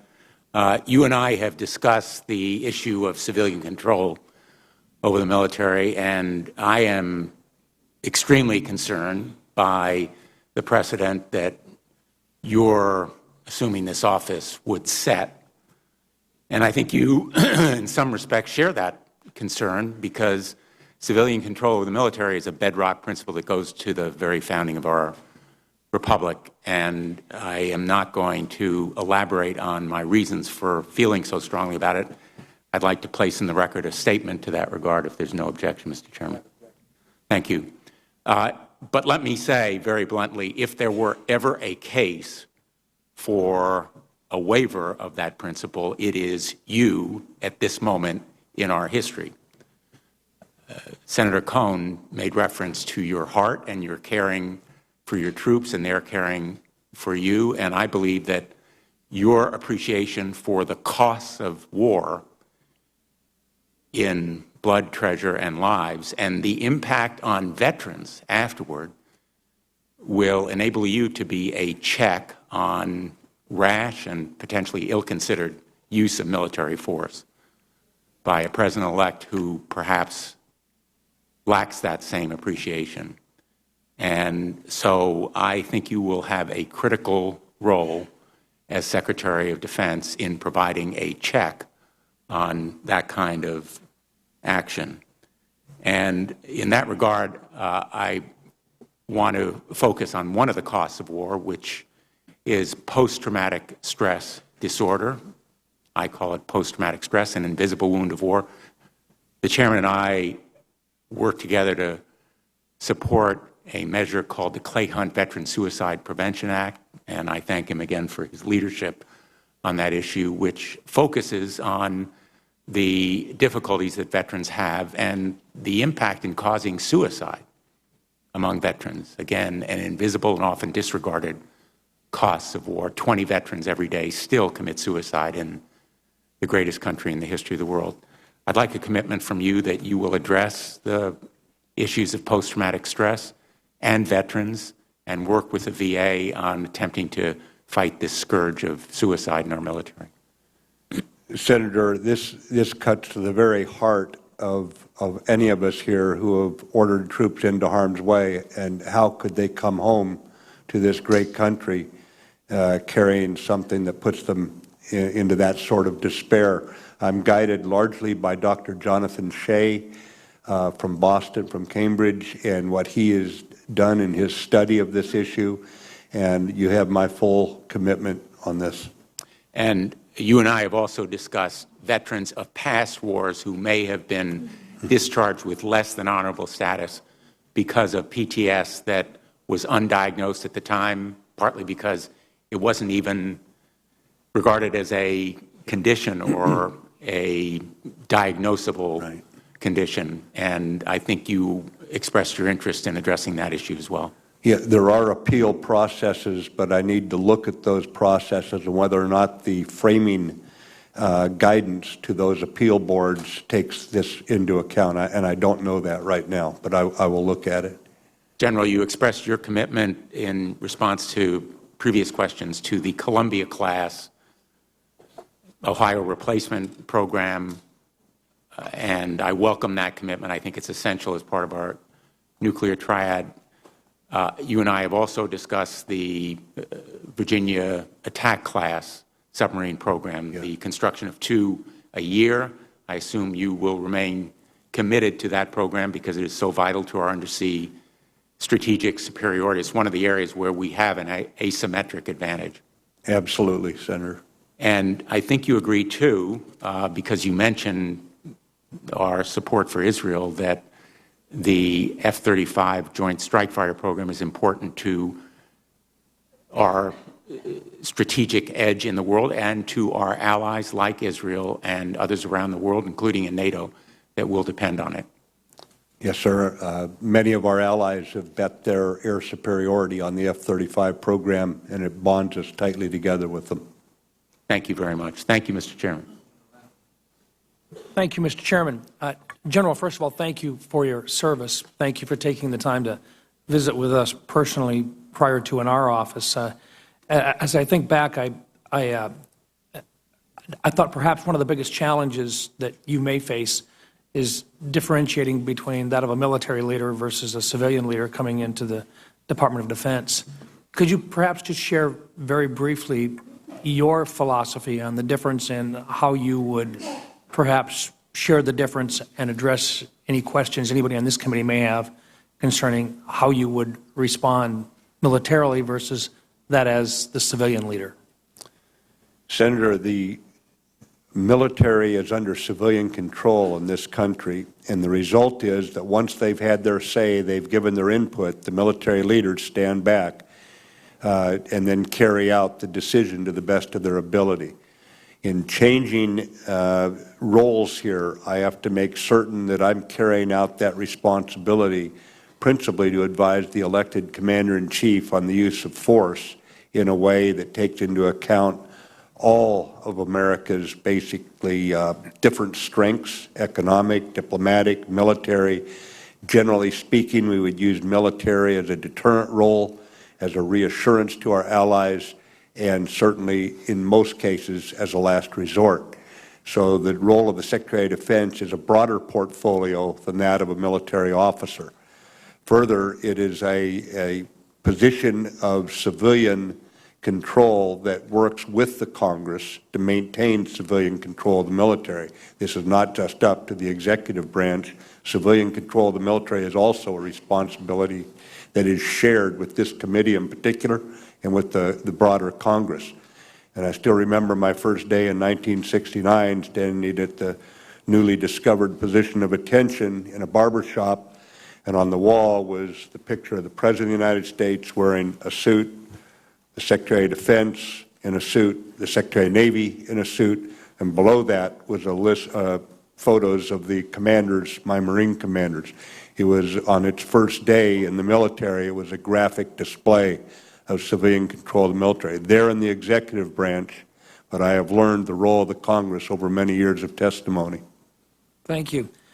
2 years ago, you advised us that this committee must lead the effort to repeal the sequestration that is costing military readiness and long-term capability while sapping troop morale. Likewise, the President-elect has called the rescinding of the threat of sequestration. So did the unanimous report of the bipartisan National Defense Panel, which was cited by the President-elect. Sometimes I think we misunderstand in this country that the #1 priority that we should be looking at is the defense of our country, because if we're not free, nothing else really matters. When you talk about sequestration, we seem to have a misunderstanding that somehow expenditures for defense should be equalized with the expenditures for non-defense discretionary spending. Would you care to state your opinion and how you would advise the President with regard to sequestration and the elimination of those caps and what it means to the United States military? Senator, I understand the need for solvency and security because no nation in history has maintained its military power if it did not maintain its fiscal house in good order. At the same time, I believe that this country has got to be prepared to defend itself. The idea of a government of the people, by the people, for the people remains a radical thought in many people's minds in this world, and we're going to have to be able to fight for it. So as a result of that, I believe that we can afford survival. I don't believe in mathematical calculus that basically makes the Congress spectators as salami slice cuts come in, and you do not have control over that. If I can't make the argument for you for why we need a military program, then I'm willing to lose it. But if I can make that argument, should you confirm me, I don't want the Congress in a role where sequestration is making decisions for you, and you're not able to influence this. Thank you. Mr. Chairman, I have a series of questions under cyber, but I'd like to ask if I could submit those for the record. Without objection. Thank you. Thank you, sir. Appreciate your service and look forward to supporting you in this nomination. Thanks, sir. Senator Rono. Thank you, Mr. Chairman, and thank you, General Mattis. I hope that you can provide me with a yes or no answer to this question, and then I'll move on to other questions. Is there something innate in being a woman or LGBT that would cause you to believe that they could not be part of a lethal force? No. Thank you. We have strategic interests in the Indo-Asia-Pacific AOR, and I believe the Obama administration's concept of a strategic rebalance should be continued. And I know that you are well aware of the armies in this part of the world, what's happening with China and North Korea. Will you continue our commitment to strengthening our presence in the Indo-Asia-Pacific AOR, recognizing the strategic importance of this part of the world to our national defense and our national security? Senator, the Pacific Theater remains a priority in my mind. So you will continue that commitment? to strengthen I will presence? look at which commitment, ma'am? A commitment to this part of the world, the Indo-Asia-Pacific part of the world, in terms of military resources, in terms of our presence, in terms of strengthening our allies in this part of the world. Yes, we have worldwide responsibilities, and certainly the Pacific looms large in that. Thank you. The President-elect has taken to Twitter, tweeting defense companies on program costs and expectations. Understandably, the companies have responded. These tweets have impacted markets, created instability and some uncertainty within the industry. And while we all agree that we need to ensure that our contractors deliver the systems our warfighters require on time and within costs, I don't think that this is the best way to get that point across, especially if you are the President of the United States. So my question is, should you be confirmed, how would you deal with industry and their concerns and the President-elect if he continues to use Twitter to express his views and opinions about major defense acquisition programs, which has legally binding contracts already in place?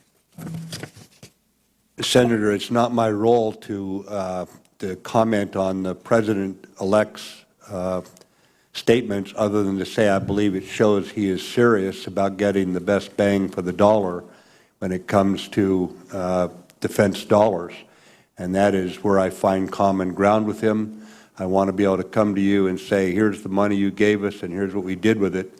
And I see his statements about the cost of certain defense programs as showing his serious side about keeping these costs under control. Well, we on this committee have spent a lot of time, particularly under Chairman McCain's leadership, looking at the costs and the timeframes for delivery of various systems. So certainly we share that.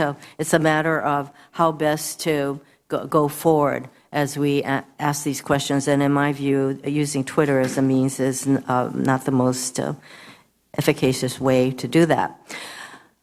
Turning to our allies, once again in the Asia-Pacific area, you have indicated that you believe we are stronger with our allies and partners in Asia, and the President-elect Trump has made some statements regarding some key allies in the region, Japan and Korea, suggesting at one point that we wouldn't defend them if necessary.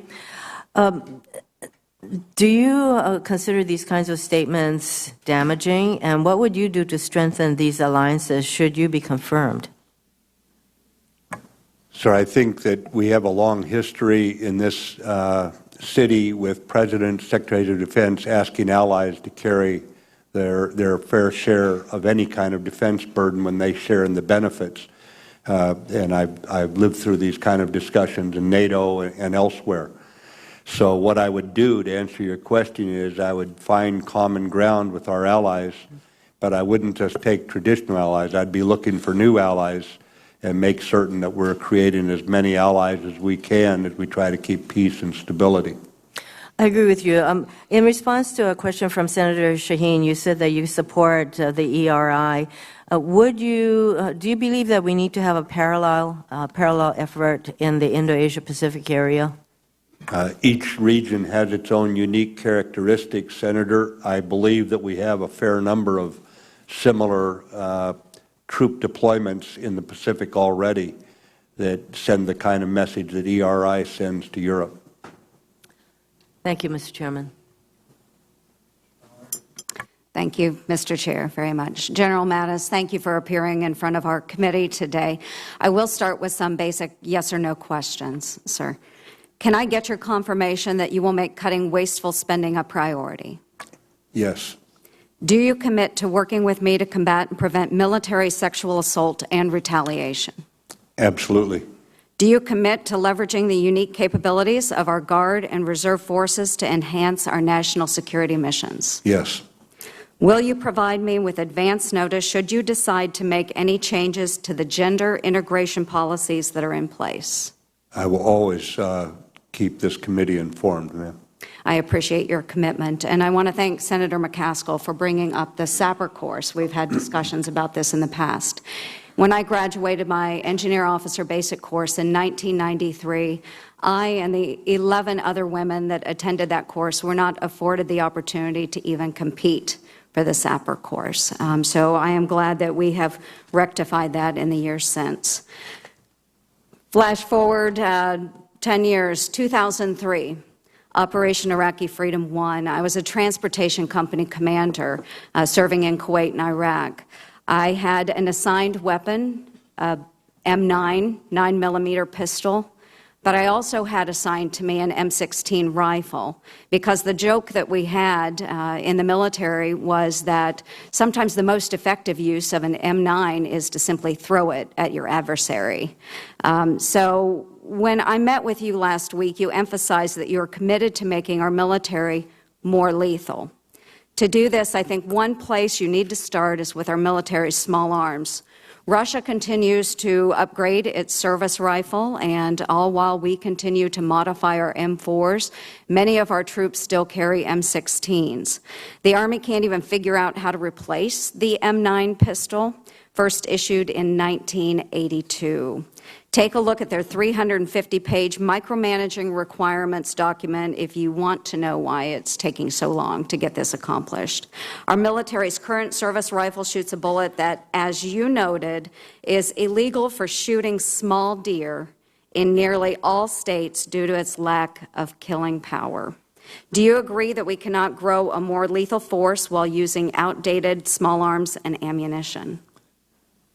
I do agree with that approach, ma'am. I have been away for several years, and as you know, the Army, the Special Forces, the Marines have all been working on creating a more lethal round for the M16, M4.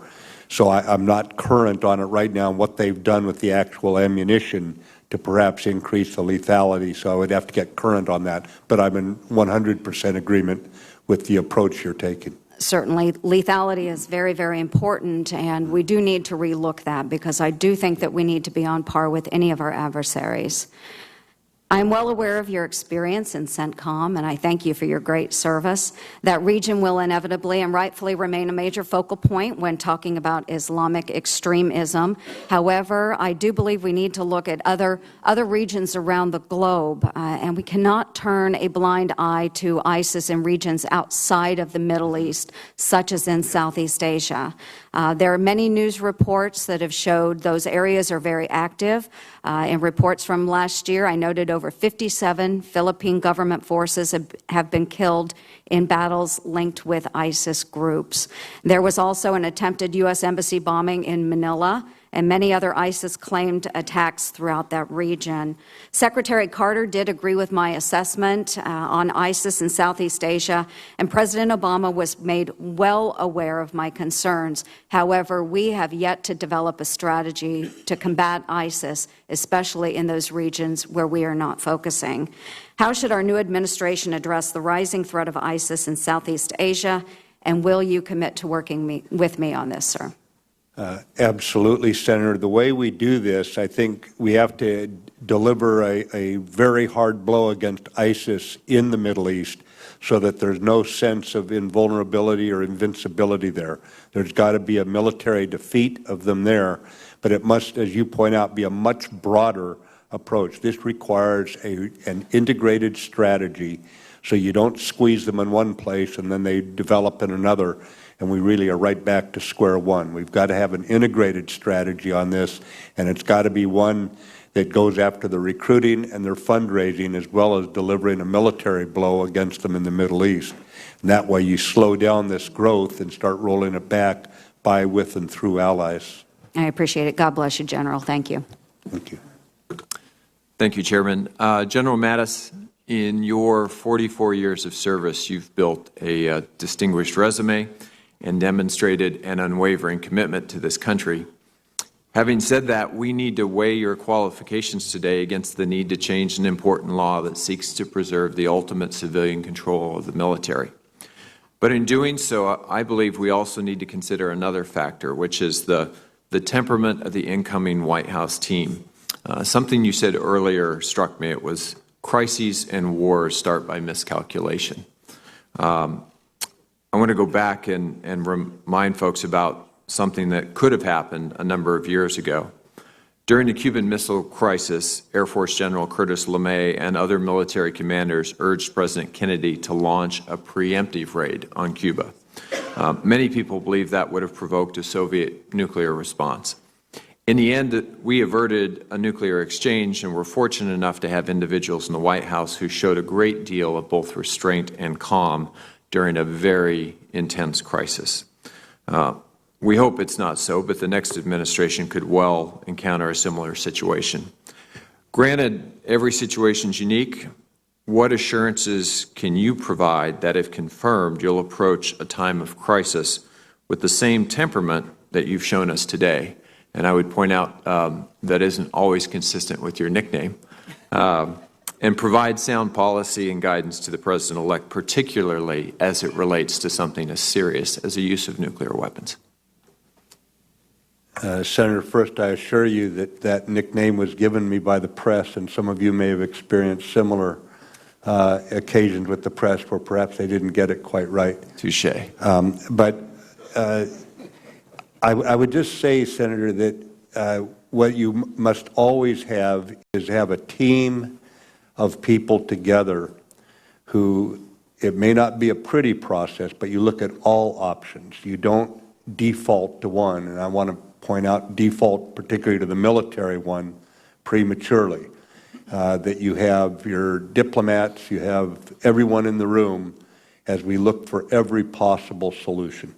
And in that regard, what the military can do by being strong is you provide the strongest deterrent, and thus you provide the strongest support for our diplomats to try to find a non-military option. It's the peace through strength idea. It goes back all the way to George Washington. So that's my overarching approach, sir, if that addresses your question. It does. And in a related question, I'm fortunate enough to represent the men and women who work at our national labs, people who work every day to ensure that our nuclear weapons are safe, secure, and reliable. How important do you believe that deterrent is in terms of priority within your mission set? And will you continue to support the civilian control, both in authority and administration, of that deterrent? I consider the deterrent to be critical, Senator, because we don't ever want those weapons used. And so either the deterrent is safe and secure, it is compelling, or we actually open the door for something worse, whether it be an accident, technical accident, or a political accident. So to me, it's of absolute priority. And the issue of civilian control? No reservations, sir. You testified before this committee back in January 2015. You probably remember that. And you suggested that if you were in our shoes at the time, one of the things you would ask the Obama administration is the following questions. What are the key threats to our vital interests, and in what priority level? Now, as the potential Secretary of Defense in a new administration, how would you answer that question? Sir, I would consider the principal threats to start with Russia, and it would certainly include any nations that are looking to intimidate nations around their periphery, regional nations nearby them, whether it be with weapons of mass destruction or I would call it unusual, unorthodox means of intimidating them, that sort of thing. And at the same time, as the chairman's pointed out, we face now an era where we're going to be fighting the terrorist threat. I mean, that's simply a reality. We're going to have to address that one. Thank you for the candidness of your answers. I think I'm out of time. Appreciate it. Thank you, Mr. Chair. General Mattis, welcome. Thank you for the generous amount of time you spent with me in my office. I'm going to go back to a couple of the things that we've discussed, but I just wanted to tell you that we're I think Secretary Cohen's characterization of Braveheart couldn't more perfectly put your personality and your legacy in proper perspective. Now, I want to talk about this. Now, unfortunately for me, I think Chair McCain's brought it up once or twice. It's one of the it's actually the only instance in 2 years that I was able to correct him on something and know that I was right. He said it was a 200-page RFP for the next generation handgun. It's almost 700 pages. Now, I want to talk a little bit about why I think this is making our men and women on the battlefield less lethal, less prepared, less capable than they should be. When you start a program in the Air Force in 2008, then you decide with DOD that it should be the next generation handgun. Then you let from 2008 to 2017 transpire. You create a nearly 700-page RFP, and we haven't even down-selected the suppliers yet. And we're supposed to replace the last generation handguns by 2020. Frankly, I think we should be replacing them sooner than that if it makes our soldiers safer and more lethal on the battlefield. This is a great testament to what's wrong with defense acquisition. And this is not about counting beans. This is about saving lives. And this is about killing the enemy. This is what we've got to fix. So I'm not going to get you into the details except to say here's a mentality in the DOD that's got to get fixed too. When I had my staff, because I wanted the exact number, so I had my staff tell me what the exact page count is. This is 680 pages. Now, interestingly enough, they'll probably come back and say, well, it's only 340 because you printed out on single page, not double-sided. Because they already came back and said that there's only 39 pages of technical specs. Well, if there's 39 pages of technical specs, what is all this other garbage in this document? Because that's the stuff that's preventing us from getting a more lethal, more reliable, more effective weapon on the battlefield. I'm going to keep on pounding on this thing. I could not possibly imagine what your capabilities you bring in terms of recommending to us how we need to fight wars and take the fight to the enemy on the battlefield. But I do know business, and I do know that the business of the DOD has to change, and it needs to start with this kind of stuff. You gave me a good answer in the committee. I just want to keep on pounding this. I'm going to bring my prop here so that we all get it right. 680 pages, 9 years, and we're not even in down selection. So it's 10 years plus, a decade for a pistol. I can break down and put together my .40 caliber pistol pretty easily with a blindfold on. In other words, they're relatively simple devices. I know that we have special applications for special operations, etc. That can be dealt with. But this one-size-fits-all, it's okay to go 9 or 10 years to get a new lethal weapon, has to stop. Now, so all I want from you, I know that you're going to do a great job of leading our armed services. I have no doubt about that. Wouldn't even question, would never presume to know how to take the enemy, take on the enemy and eliminate them. You know how to do that, and I look forward to supporting your nomination in the waiver later today. I need your commitment that we're going to get away from the words that I heard in the last administration to fixing defense acquisition, and we start operating. And that when you come before this committee, you can almost invariably assume, you and your deputies, it's going to be about what progress have you made so that we end this cycle that is costing us money and making it a more dangerous place for our soldiers that are out there taking the fight to the enemy. Do I have your commitment? You do, Senator, and I can't defend this. I will say that at times there have been regulations that required us to do things. That's going to be my last question. I'm going to be true to time, General, and you're one of the last people that would be before this dais that I want to interrupt, but I want to get this point in and get finished in my 36 minutes. Here's the other thing that we need to do. If somebody goes back and reviews this over the last 9 years, they're going to find out Congress is responsible for some number of these pages.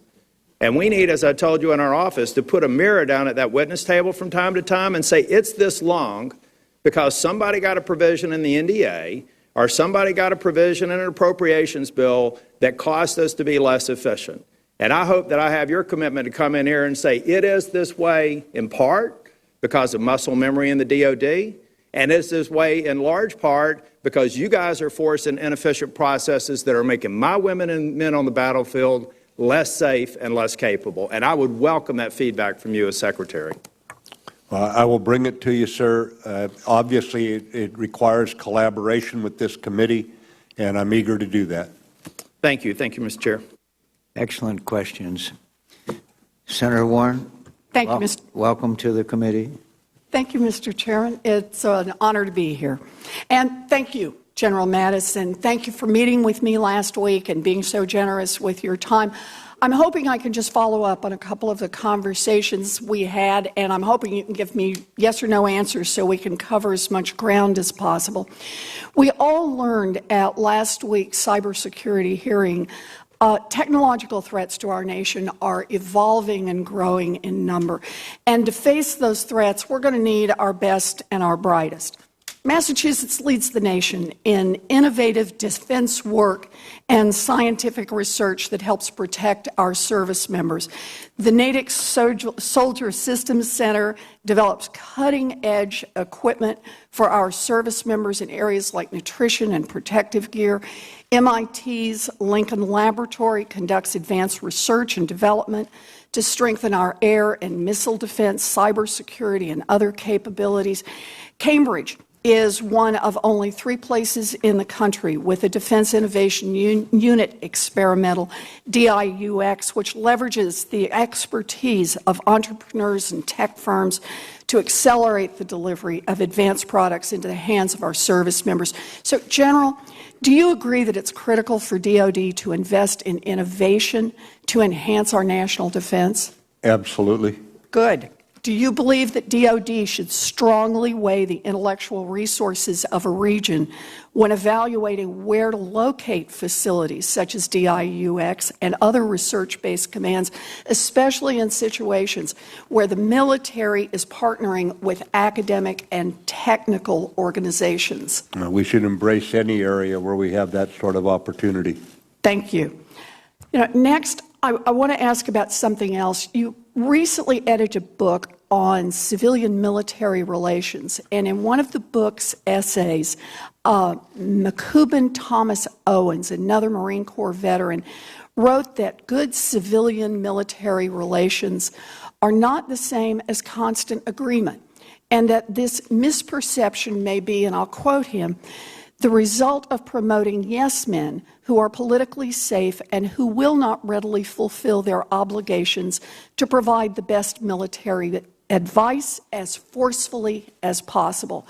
Owens also wrote that effective policy requires that, quote, we insist that soldiers present their views frankly and forcefully throughout the strategy making and implementation process, and that this is key to healthy civil-military relations. So let me start. Do you agree with these statements?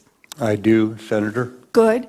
Defense Secretary is a civilian job, but does your belief in the importance of frank advice extend to the relationship between the Defense Secretary and the President's other national security advisors? Absolutely, Senator, and I would not have taken this nomination if I didn't have that belief. Good. And what about the President himself? Under what circumstances will you advocate for your views forcefully and frankly? On every circumstance, Senator. I am very glad to hear that. Thank you.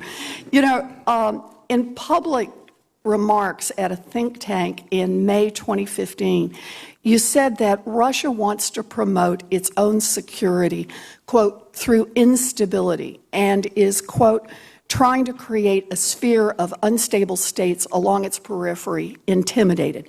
I assume you stand by this assessment today? I do, Senator. Good.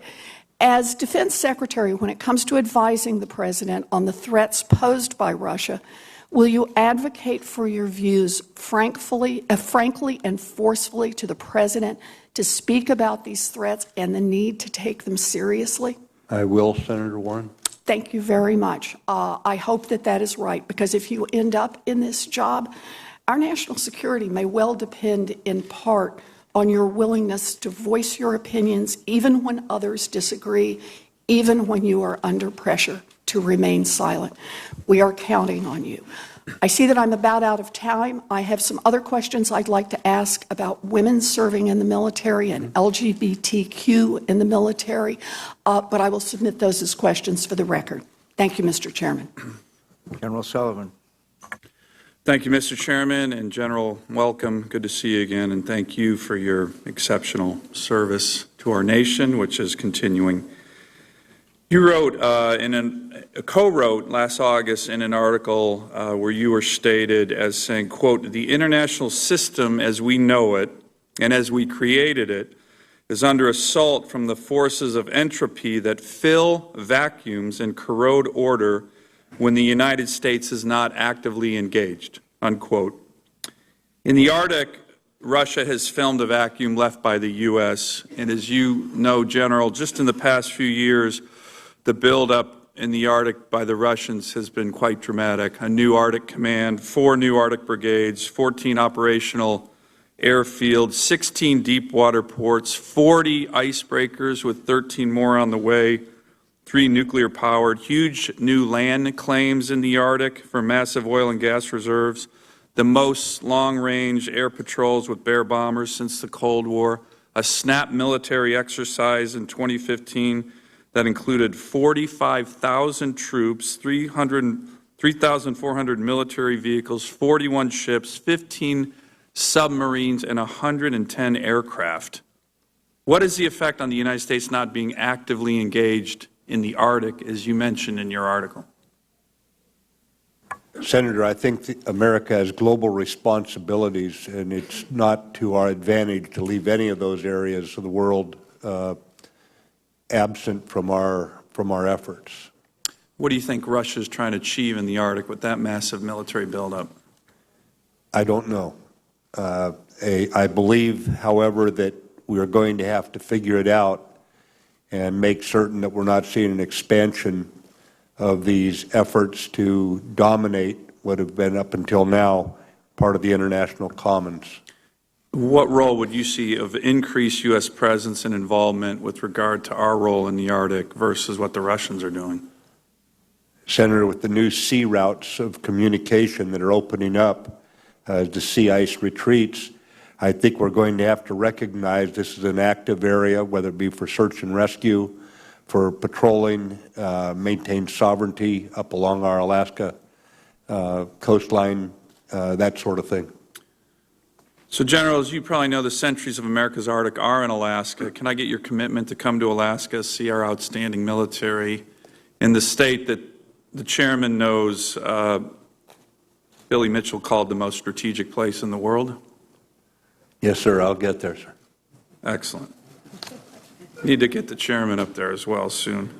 I want to turn to China. China's leaders have stated that they're not militarizing the South China Sea. Do you agree with them? No, I do not. Yesterday, in his confirmation hearing, Rex Tillerson commented that we should prohibit access to the islands in the South China Sea, prohibit access to the Chinese. What is in your view, should our response to China's militarization of the South China Sea be? Sir, we're going to have to put together a policy that is put together by State Department, by Treasury, by DOD. We're going to have to integrate this so that we're not dealing with an incomplete or incoherent strategy. But the bottom line is, sir, the international waters are international waters, and we've got to figure out how do we deal with holding on to the kind of rules that we've made over many years that led to the prosperity for many nations, not just for ours. This has been part of why many nations have got more prosperous because of this freedom of commerce. You've emphasized, I think rightfully so, our allies as a key strategic element of U.S. national security. What role should they be playing with regard to our response in the South China Sea? Sir, my view is you always want more allies with you than fewer. I've never gone into any fight in an all-American formation. I've always fought alongside allies, but also I believe allies contribute greatly to deterrence and modifying the behavior or misbehavior of those who would disrupt the global order. Let me end by just mentioning that there's a number of us who believe that over the last several years, the U.S. has lost credibility internationally, where our adversaries no longer fear us and our allies don't trust us. Perhaps the most glaring example of that is Iranian actions in the Persian Gulf, harassing U.S. naval ships, taking sailors hostage. I just want to finish with that one question. How do we regain our credibility internationally? And you're a historian. Do you believe that the new administration will have its credibility challenged early in its tenure? If confirmed, Senator, I have to assume that our credibility will be challenged as simply part of the responsibility that I carry. I think the way you maintain credibility is when you give your word on something, you live up to it, and you put together policies, even though it's more difficult, by, with, and through allies, so that they're at the table as we put the policies together, so they're with us when the policies come under pressure. Is it a dangerous period when you're trying to regain credibility? It is, sir. Senator's time has expired. Maybe you can stop by while refueling. It's a good place for refueling, I think. Senator Peters. Thank you, Mr. Chairman, and thank you, General Mattis. I'll join my colleagues in thanking you for your service. You've spent your entire life in service to the country, keeping us safe, and we all know the most important function of federal government is to keep its citizens safe at all times, and you've done that with honor and with integrity. So thank you on behalf of a grateful nation. Many of my colleagues have quoted from your book that you edited, Warriors and Citizens, and I'm going to follow suit because I'd just like you to elaborate on a passage that I thought was interesting and I think is worthwhile for us to know more about as how you will approach this job as a strategic thinker, providing strategic advice to the President as well as to the Congress. And so I'm going to ask you to comment on this. This quote is, because the American public holds its military in such high regard, we are putting it at greater risk. We have allowed our strategic thinking to atrophy, allowing our policymaking to become flabby, because our military's high level of performance has lulled our sensibilities. This is both a political failure and a moral one. If you could elaborate on what you meant by political failures, moral failures, and how those of us who are involved in policymaking have become flabby. Well, it certainly was not meant in any personal sense. Well, I understand that. I understand that. Although I do have to have my Fitbit, that's true. Senator, it goes back to a belief I have that America has two fundamental powers. One is the power of intimidation. I was part of it. And America will defend herself, and our idea, this experiment that we call America, and that's all it is an experiment in democracy. But the other power, I think that perhaps we have used less in the in recent years, last 20 years maybe, is the power of inspiration. And I think that the power of inspiration of America at times has got to be employed just as strongly. And because the U.S. military is devoted to being the top in its game in a competition where second place is last place, we should not simply be turning to the military because it's a very capable military, because it's well led. It's now a national treasure. I'm the first to admit that. But it doesn't mean we should be turning to the military to answer all of our concerns in our relations with the world. And that's the source of where I was coming from for that statement. Oh, very good. Yeah, in terms of strategic thinking, which you will be intimately involved in for us, and as a student of history, you know as well as anyone else that we can't fight the last war, and throughout history that seems to have repeated itself all too many times, and we need to be thinking forward. In our meetings, or in our meeting together, I was struck by a statement that you made where you said that as a commander in the field, you benefited from decisions that were made 10 to 15 years before you put on the uniform and was in command.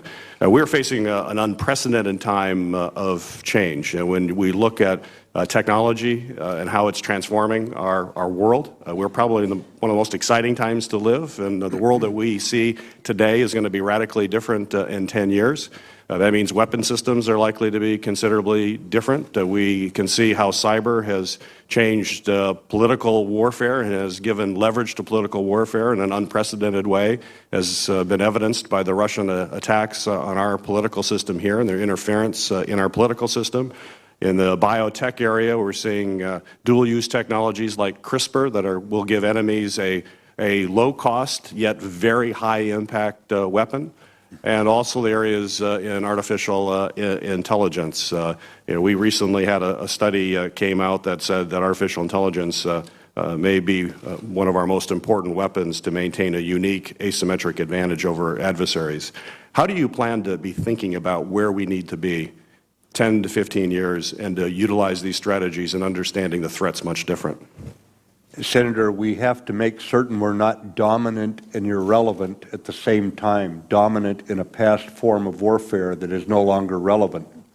And I believe the way you do this is you get your strategy right, and that starts with getting our policies right.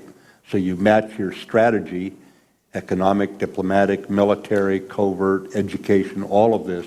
You map that to ensuring that you're going to be relevant for the future. Once you do that, you also adopt that in the paradox of war, the enemy always moves against your perceived weakness, so you cannot opt out of certain things. Bottom line, you get to a point where you have the fewest big regrets when the crisis strikes. You will never have no regrets because we're dealing with something that is fundamentally unpredictable. But it also means we're going to have to enlist the civilian communities that are leaders in some of these areas that you and Senator Warren have both talked about, artificial intelligence and what the labs are doing, and make certain we're harvesting those lessons learned and the advances they have, but more importantly, that we're integrating them.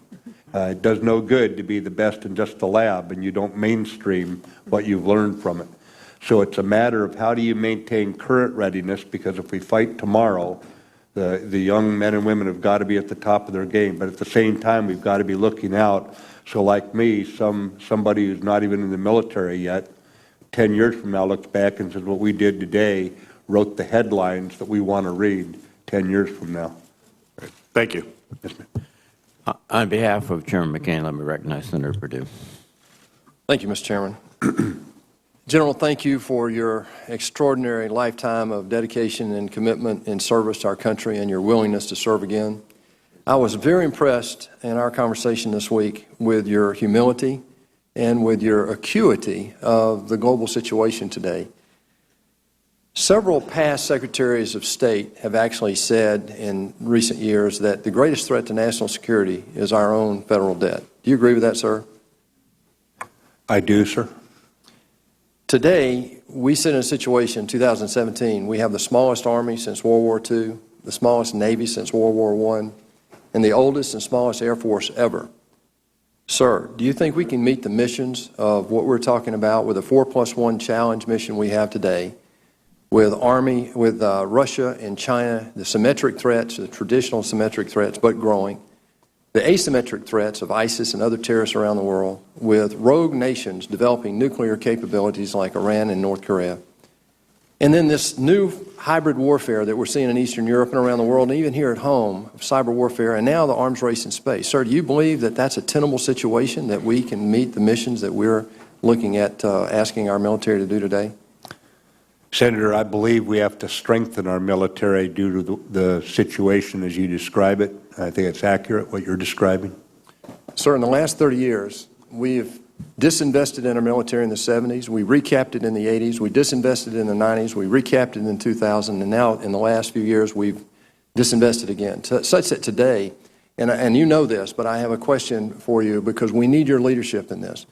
You're going to be straddling the civilian advice world and also the military world under Secretary of Defense. Today, we're spending about 100 basis points less than our 30-year average. That's about $200 billion less than our 30-year average. That's not the most important number, though. The most important number is the last time we had a Secretary of Defense actually do a bottom-up mission requirement request for funds was Secretary Bob Gates in 2011, did a 5-year plan. And for 2016, he requested a number that in today's dollars was $100 billion greater. And that was before than what we allocated in 2016. And that's before ISIS, before Crimea, before Syria. Sir, I have, you can't speak to the specific number, but I'd like to know how you plan to address your goal of solvency and security in an environment where today, every dime we spend on our military, every dime we spend on our VA and veterans, and every dime we spend on most of our domestic programs, frankly, is borrowed, given that in the last 8 years we've borrowed 35% of what we spend as a federal government. And today, the baseline budget for the next 10 years says that we'll do the same thing. That means that every dime that we spend on the U.S. military, every dime you're going to be concerned with as Secretary of Defense, is fundamentally borrowed. In that situation, General, how will you approach being Secretary of Defense and addressing the needs of the military with us in that environment? Senator, as has been mentioned by several of the members of this committee, one of the most important things we do as a government, the most important thing, is maintain the independence and the freedom of this country. So to me, that's a priority. At the same time, we have got to try to figure out, and you've seen the waxing and waning of our military size and our strength, as we try to adapt that military to the realities. We don't want a military that just breaks the bank, but at the same time, we cannot solve this debt problem on the backs of our military alone. This is why I think I need to support strongly the congressional leaders who are trying to repeal sequestration, the Budget Control Act, to ensure that we put the Congress back into a position to prioritize where this money is being spent. And we're going to have to make hard calls, but I consider it an abrogation of our generation's responsibility to transfer a debt of this size to our children. General, thank you so much for your perspective, your willingness to serve, your history, and for what you're going to do for our country in the next decade. God bless you. Thank you. Thank you. On behalf of Chairman McCain, let me recognize Senator Kane. Thank you, Mr. Chair, and thank you, General. It's great to be back with you. I associate myself with the comments of Senator Blumenthal that the traditional restriction to Secretary of Defense that requires some period in civilian life before serving is a very important one. And I also agree with him that features of the times, features of, frankly, my concerns about the incoming administration, and features in your background, I think, make this an opportune moment to make an exception. And in particular, the fact that you are somebody who writes a lot and has a lot of things in your background you can write about, but that you chose to work with others to write this book about the warriors and citizens, about the very issue that is at issue in the waiver, the connection between civilian and military life, the similarities and the differences, trying to understand the different cultures and find strategies to better enable each to understand. The fact that you chose that is something that I think speaks particularly to your suitability for a waiver in this exceptional circumstance. General Mattis, you've testified before us often, and you've also written, a long-term interest of mine is the belief that we shouldn't be at war without a vote of Congress.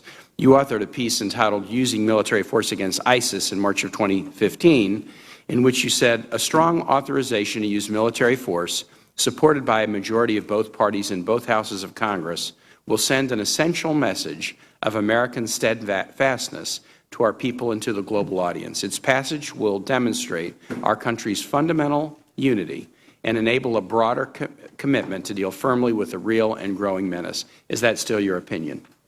Yes, Senator, it is. And isn't it the case that congressional engagement around an authorization of use of military force is part of what civilian control is? We exercise civilian control of the military through appropriate congressional oversight and through taking our responsibilities, like the Article I war powers responsibilities, seriously. I think congressional oversight and appropriations, authorizations, are a critical part of civilian control of the military. General Mattis, you spoke, and I was very glad you did, about the complex situation in the Middle East, and one of the items that should be on our table, as difficult as it is trying to do what we can appropriately do to find a peace between Palestine and Israel. It's difficult, just like finding a peace in Ireland was difficult, but we shouldn't give up. We played a pivotal role in that important Good Friday Accord in the 1990s, and I think it's important that we continue to play it, and I'm happy that you mentioned that. Obviously, this is a peace that would need to be hammered out between Palestine and Israel, Palestinians and Israelis. But should the United States military stand willing to provide security assistance, for example, as it does to provide peacekeeping along the border between Israel and Egypt in the multinational force of observers, in your opinion? Senator Kane, I'd have to look at the specific commitment before I came back and answered that question. But I don't have a going-in prohibition to engaging along those lines, but I'd have to look at the actual mission. If it were to be in the desire of the parties as they are talking about a potential peace, if they saw a valuable role for the United States to play in peacekeeping between the nations, would you think that would be an appropriate use of the American military, similar to the peacekeeping we provide on the Egypt-Israel border since the late 1970s? Peace in that area, sir, is in our vital interest, and so if we could contribute, it certainly is something we should look at. One last area of question, General Mattis. I was really intrigued. You talked about in the Middle East, Israel and others, Arab nations in the Middle East, feel we're indifferent to their security concerns, and that was the phrase you used, indifferent. And when I travel, I hear the same thing. And I try to match up two feelings because I will hear that, and I think that's an accurate perception of what I hear when I travel.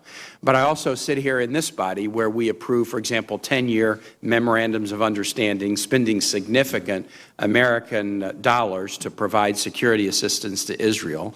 We're in multiple theaters of war in the Middle East, and we've been there since 2001. It's not like we're not there. And so I try to match up our investment of blood, talent, and treasure with a feeling of leaders in these countries that why are you indifferent to us?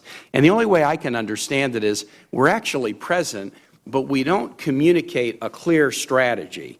We're kind of here on this issue and that issue, but there's a good deal of uncertainty about what and when what we'll do tomorrow and what we'll engage in and what we won't. We had a testimony before this committee a year or so ago from a military officer, senior officer, who said, we have O plans but no strategy. A lot of O plans for every contingency, but the strategy is unclear. Do you think that contributes to this feeling of indifference or concern among allies in the Middle East and elsewhere? Senator, I think you summed it up. There's tangible and intangible elements to this. Certainly on the tangible, we're tangibly engaged across the board. Intangibly, people do not know where we stand too often. There's a question. And I believe, too, that the lack of an integrated strategy at times has had us working against one issue with someone while working for the issue, and it just created confusion, sir. Thank you very much, General Mattis. Mr. Chair. On behalf of Chairman McCain, let me recognize Senator Cruz. Thank you, Senator Reid. General, welcome back to this committee, a committee you've spent a lot of time before, and I want to start just by thanking you for your many decades of service, your service risking your life and leading your men into harm's way to protect this country. We are grateful, and you are being called back to service once again to protect this country. I think you're going to be an extraordinary defense secretary. I am proud to support your nomination. And I think you are going to be confirmed by a strong bipartisan vote. One of the reasons for that is over decades serving, you have earned a reputation for candor, for strength, for not blowing smoke, which is a rare thing in the town of Washington, D.C., and also as a Marine's Marine. Indeed, you'll remember my chief of staff as a former Marine, and when you came by my office to visit, I don't think I've ever seen my chief of staff more excited. Senators don't do anything for him. He's completely unimpressed by any of us, but if Elvis Presley had walked into the office, he wouldn't have been more thrilled than to see you walk in, General. And so thank you for your willingness to come back once again and help pull this country back from the precipice. I think we're in very perilous times.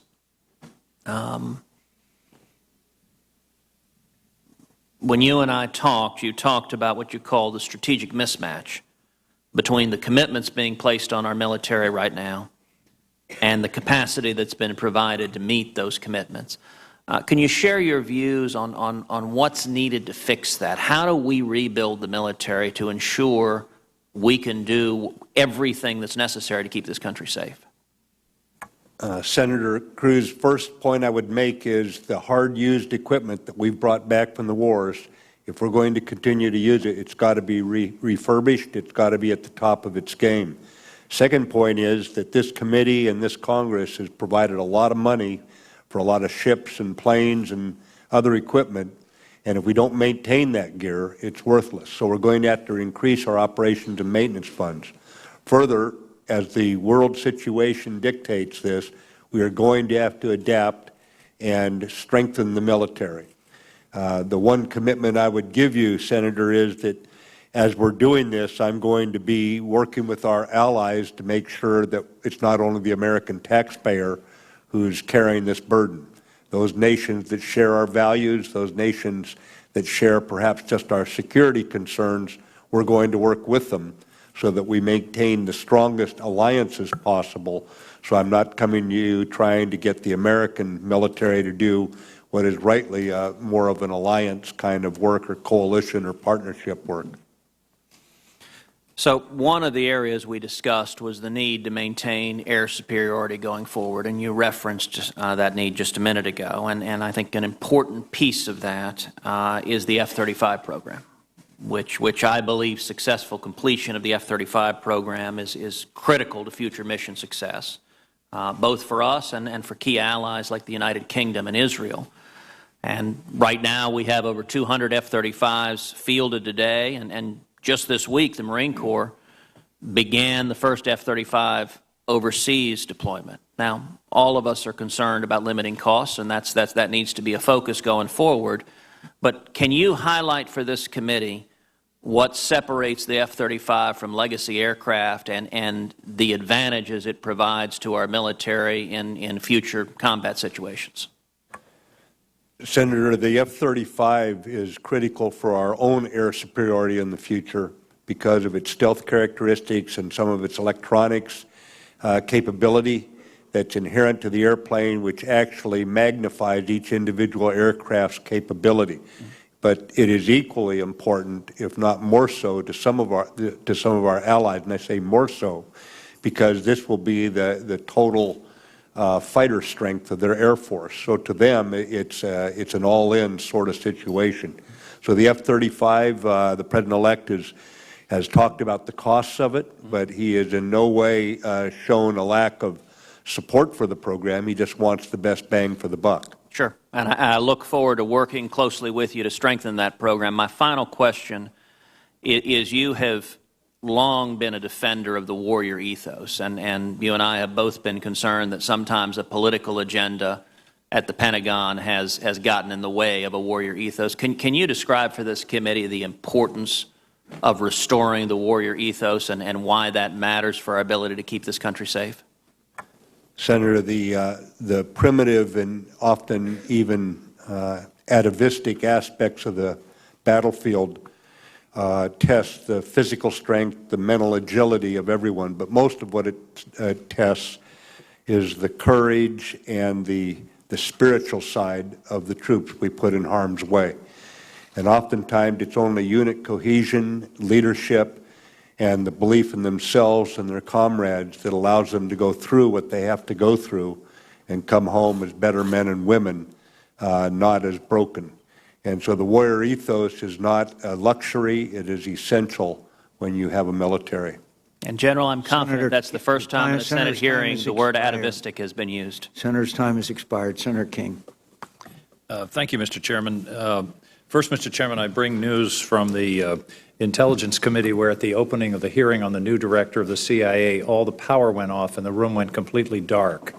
I think that proves clear cyber hack. Either the Almighty or the architect of the Capitol has a sense of humor. General Mattis, one of the comments you made earlier about fear, honor, and interest are the bases of all wars is now in my telephone. If it ever gets hacked, they'll find that quote along with those of Lincoln and Churchill. So thank you for that thought. General Mattis, you've been a warrior. This job, you need to move from being a warrior to a manager. Two very different sets of skills, and particularly the manager of the sprawling bureaucracy that the Defense Department has become. And as you know, we're constrained for resources. Even if we're able to get rid of the Budget Control Act, even if we're able to get rid of sequestration, there's still always going to be limits on resources. I hope that you will examine with a fresh set of eyes the administrative structure of not only the civilian side, but the military side of the Defense Department in order to be able to find and free up resources for the modernization, readiness, training, all of those elements. I just think this is going to be a very important part of your job. I'd like your thoughts on that. I agree, Senator, 100% with this. I think that right now what we face is a time when, with technology and with new approaches, we can do some of the things that lie behind what you're asking for there. For example, skip echelon, where you don't need something at each echelon, you remove it and you actually expedite processes and this sort of thing. What we don't want to do is continue to have layer upon layer of bureaucracy that's not value added. But how we go through and remove it is probably going to take collaboration with this committee, because in many cases those elements are there as part of our organization set by the Congress. So I'll have to come to you and show you what I propose to manage it better and show you what the problem is. And if I get your agreement there, I think we can move forward on it. I think that's very important, and I hope that can be a specific, not just a general commitment, but a project, if you will, an identified specific project to look into those. I didn't expect to quote Churchill so soon, but one of his comments you suggest, the sum total of all committee deliberations is usually no, and that's what makes it so difficult to get things done. Nuclear modernization. One of the things that concerns me looking out beyond the budget of this year or next year is what I call the nuclear modernization bulge. The cost of the Ohio-class replacement, the B-21, which is moving forward, missiles. Also, not often mentioned, a serious upgrade of the command and control system. The NAOC, the National Airborne Operations Center, as you know, is a plane that's older than many of the people in this room, not you and I, but many of the people in this room. I think how we deal with that is something that has to have some special attention, because if we don't find additional funding for that bulge, then all the other acquisition programs will be squeezed out. Do you agree with that assertion? I agree both that the additional funding has got to be found, because it will squeeze out everything else if we don't find a way to do it, but also that the command and control, in light of the cyber situation we face right now, sir, that has got to be a high priority when we look at the modernization of the triad. Another subject, I believe I understand your position on this, but are you supportive of elevating Cyber Command to a full unified combat command? I've got to look at the actual breakout, Senator, so I understand which duties stay in which place, because the way they're set up right now, it may not break apart quite as well if we hold that same organization. So we'll just have to look at it, and if we go down that road, make certain that they're fit for function at that point. Well, philosophically, I am okay with it. Yeah, and I appreciate the subtlety of your answer, because the worst result would be to create a new unified combatant command and leave remnants of the function in other places so that you ended up with duplication. I think that's you summed up my concern, sir. I think that's an apt concern. Well, General Mattis, I am so pleased that you are willing to continue your service to the country, to come back to this side of the Rockies, as you suggest. And I appreciate your testimony here today. Thank you very much. Thanks, Senator. Mr. Chairman. Colonel Graham. Thank you. Appreciate that. General, what if I call you Mr. Mattis? How about Mr. Secretary? Whatever works, right? I'm only a nominee right now. Okay, right, Mr. Nominee. What's the capital of Israel? Capital of Israel that I go to, sir, is Tel Aviv, because that's where all their government people are. But do you agree with me that the capital of Israel is Jerusalem? Sir, right now I stick with the U.S. policy. Okay. Do you support moving the U.S. Embassy from Tel Aviv to Jerusalem? I would defer to the nominee for Secretary of State on that, sir. Okay. Do you support maintaining qualitative edge for Israel against all potential adversaries in terms of their military capability? I do, sir. Okay. Do you support a two-state solution? I do. If that brings peace to the Middle East, I'm eager to see it work. If there's another solution, I'd be happy to hear what it is. Absolutely. Who's in charge of the Palestinian community? That's a good question, sir. I think there's a number of people who think they are. It'd be hard to have a two-state solution if one of the parties really doesn't have anybody in charge. There's nothing easy about the two-state solution. Do you think Hamas is a terrorist organization? I do, sir. Do you think they would abide by any agreement that the Palestinian Authority negotiated with Israel, given the state of affairs as we know today? Only if forced to. Okay. I'd like to know how we would force them, but let's move on. North Korea. Did Trump tweet a red line when he said, not going to happen? I'm not going to characterize the president-elect, sir. I would just tell you that the seriousness that he takes. That tweet? Pardon, sir? How would you characterize what he said?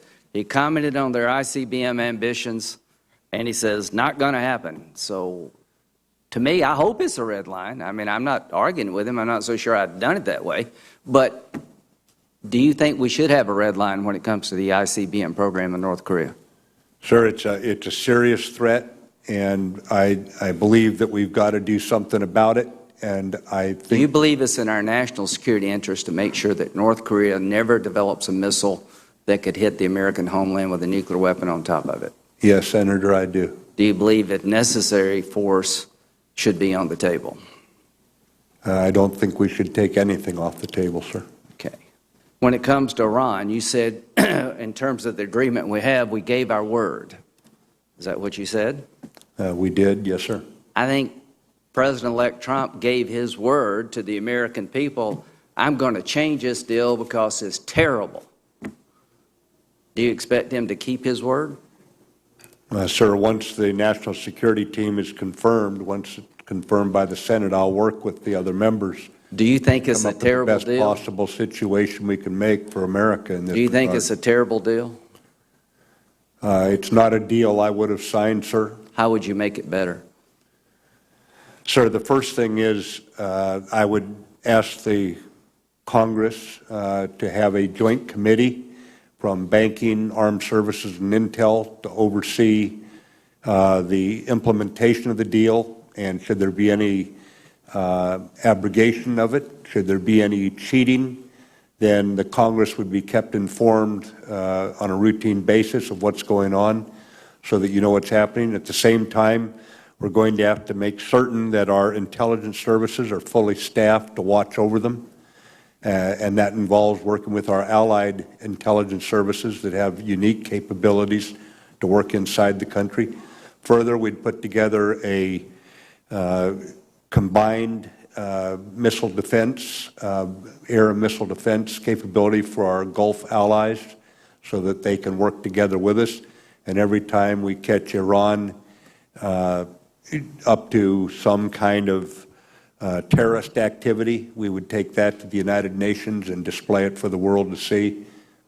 Well, thank you very much. Do you believe Iran's behavior outside their nuclear program has been destabilizing in the Mideast? Absolutely. Do you believe that when they held our sailors hostage, that was an affront to America? Yes, sir. Do you believe they deserve to be sanctioned based on what they've done in the Mideast, test firing 4 missiles in violation of UN resolutions, that the regime deserves to be sanctioned for their behavior outside their nuclear program? I believe that sanctions will work best if they are international so that they cannot evade them. Are we going to give the world a veto of what we do? I would never give the world a veto. Finally, do you support additional sanctions against Russia for all the bad things they've done in the past and likely to do in the future? Senator, I would like to get with the new national security team, craft a strategy to confront Russia for what it's done. Are you familiar with the sanctions that Senator McCain and I introduced along with Democrats? I have not read them. I'm going to send them to you, and I'd like you to respond in writing whether or not you think they will be a deterrent and we should do it. Thank you for your willingness to serve. Yes, sir. Senator Donnelly. Thank you, Mr. Chairman.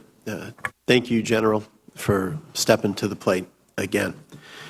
You've committed to being unrelenting in addressing military suicide, if confirmed. I appreciate your approach to treating mental health, just like physical fitness, as a readiness issue. And it's not tied, as you know, to deployments or to combat experiences happening across the board. And as we look at this, one of the things we were able to do back in 2014 is this committee and this Senate was able to pass legislation that provided a mental health examination for every service member, Army Guard Reserve, across the board every year. And this is the year coming up that the heads of all the services have said they're going to implement this. Do you, if confirmed, do you commit that you'll move forward to assure that they keep to that schedule? I will do my best, Senator. I'll look at if we've got the assets in place to actually allow the commanders to meet that schedule. It'll probably be something where we've got to make certain that we've allowed for that. One of the other things you talk about assets, the most recent NDAA included a program to train military physician assistants in psychiatric care, and that would help to fill the gap in terms of being able to provide care and treatment to all who need it. If confirmed, will you ensure that that program is carried out faithfully? That sounds like an excellent program. That would address the one concern I'd have, that we make a program, but there's not enough assets. So right, there's no point in doing something if the back end is not in place. And we'll work very hard to make sure the back end is in place so that it can be carried out. My colleague and friend, Senator Blumenthal, was talking about mental health assistance for veterans. You know, obviously, we want to make sure it's in place for service members as well. But we also want to talk about the handoff. When you're finished, and when you're finished serving and you become a vet, and General Corelli, who I'm sure you're very familiar with, has extended an incredible amount of time in trying to prevent suicide among veterans.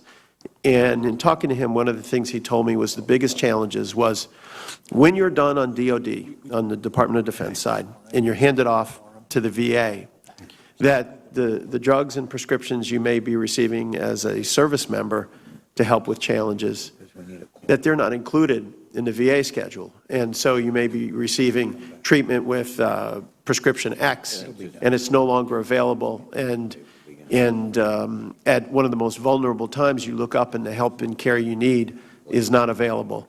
I'd like your commitment that you'll meet with the VA, sit down with them to make sure that there's no gap in what's called the formulary, that there's no gap in the handoff, so that we stand up and do what we're supposed to do for our veterans.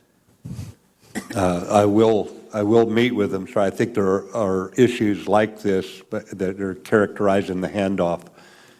From medical records to formulary, there's a whole lot of them, and so we've got to come up with some kind of process that addresses what the fundamental problem is, and that is that we're not using the medical records coming out of DOD for a seamless transfer over. And I realize there's some law involved here about disability and all, but we've got to address this. There's a whole bunch of challenges, as you said. This particular one where you look up and one day you're being treated here, and the next day, the things you're being treated with are no longer available, may be the most urgent. Okay. I want to follow up on Senator Graham's comments regarding North Korea, because obviously the ICBM test would be an incredible game changer. If confirmed, what approach would you recommend to the Commander-in-Chief as a more effective U.S. strategy to send a message to North Korea? Sir, it's going to take a international effort. It's going to have to require nations in the region as well as us to work together on this, and that's going to be challenging with at least one or two of the nations. But also, I think we're going to have to look at our negotiation stance and working with State Department, see if we have the right stance for the way ahead. We look forward to also working together on that, because Senator Graham was talking about red lines, and sometimes when you send a message, obviously, in your case it has always been that way. When you send a message, you keep it, you let them know what's coming, and do the appropriate thing. The last thing I want to ask you about is nuclear modernization. Is very, very important. We have a lot of it moving forward. One of the things we've worked on is commonality, that we have the Navy, we have the Air Force, and in many cases what the Navy has done or what the Air Force has done, we reinvent the wheel and have the other the other part of the services redo the same thing. And so what I would like to make sure is that the Air Force and the Navy and their respective program managers, that we enhance the commonality, because it can help save us money, but at the same time, it will also make the modernization more effective. Instead of running two parallel lines that don't even match at the end of the day. Thank you, Mr. Chairman. Senator Sass. Thank you, Chairman. General Mattis, thank you for your past service and for your soon. Could I just, Senator Mattis, did you have a response to Senator Donnelly very quickly? Yeah, Senator, I'd like to talk with you or send someone over to talk to your staff about specifics under the commonality, so I know what the problem, as you obviously have studied this. So I'd just like to get some more data, sir. Thanks, and I look forward to your confirmation. Yes, sir. Senator Sass.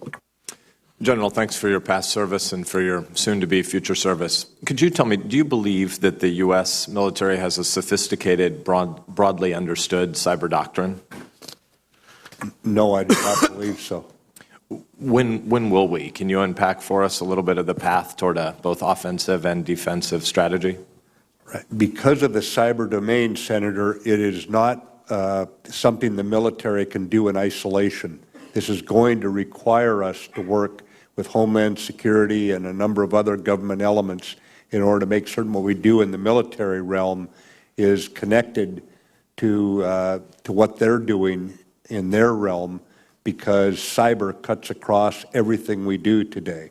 And so you can't do something in isolation, and that slows down the process. Now, I've not been part of it up until now, but I anticipate that's part of the reason why I can't give you a positive answer right now. Thank you, sir.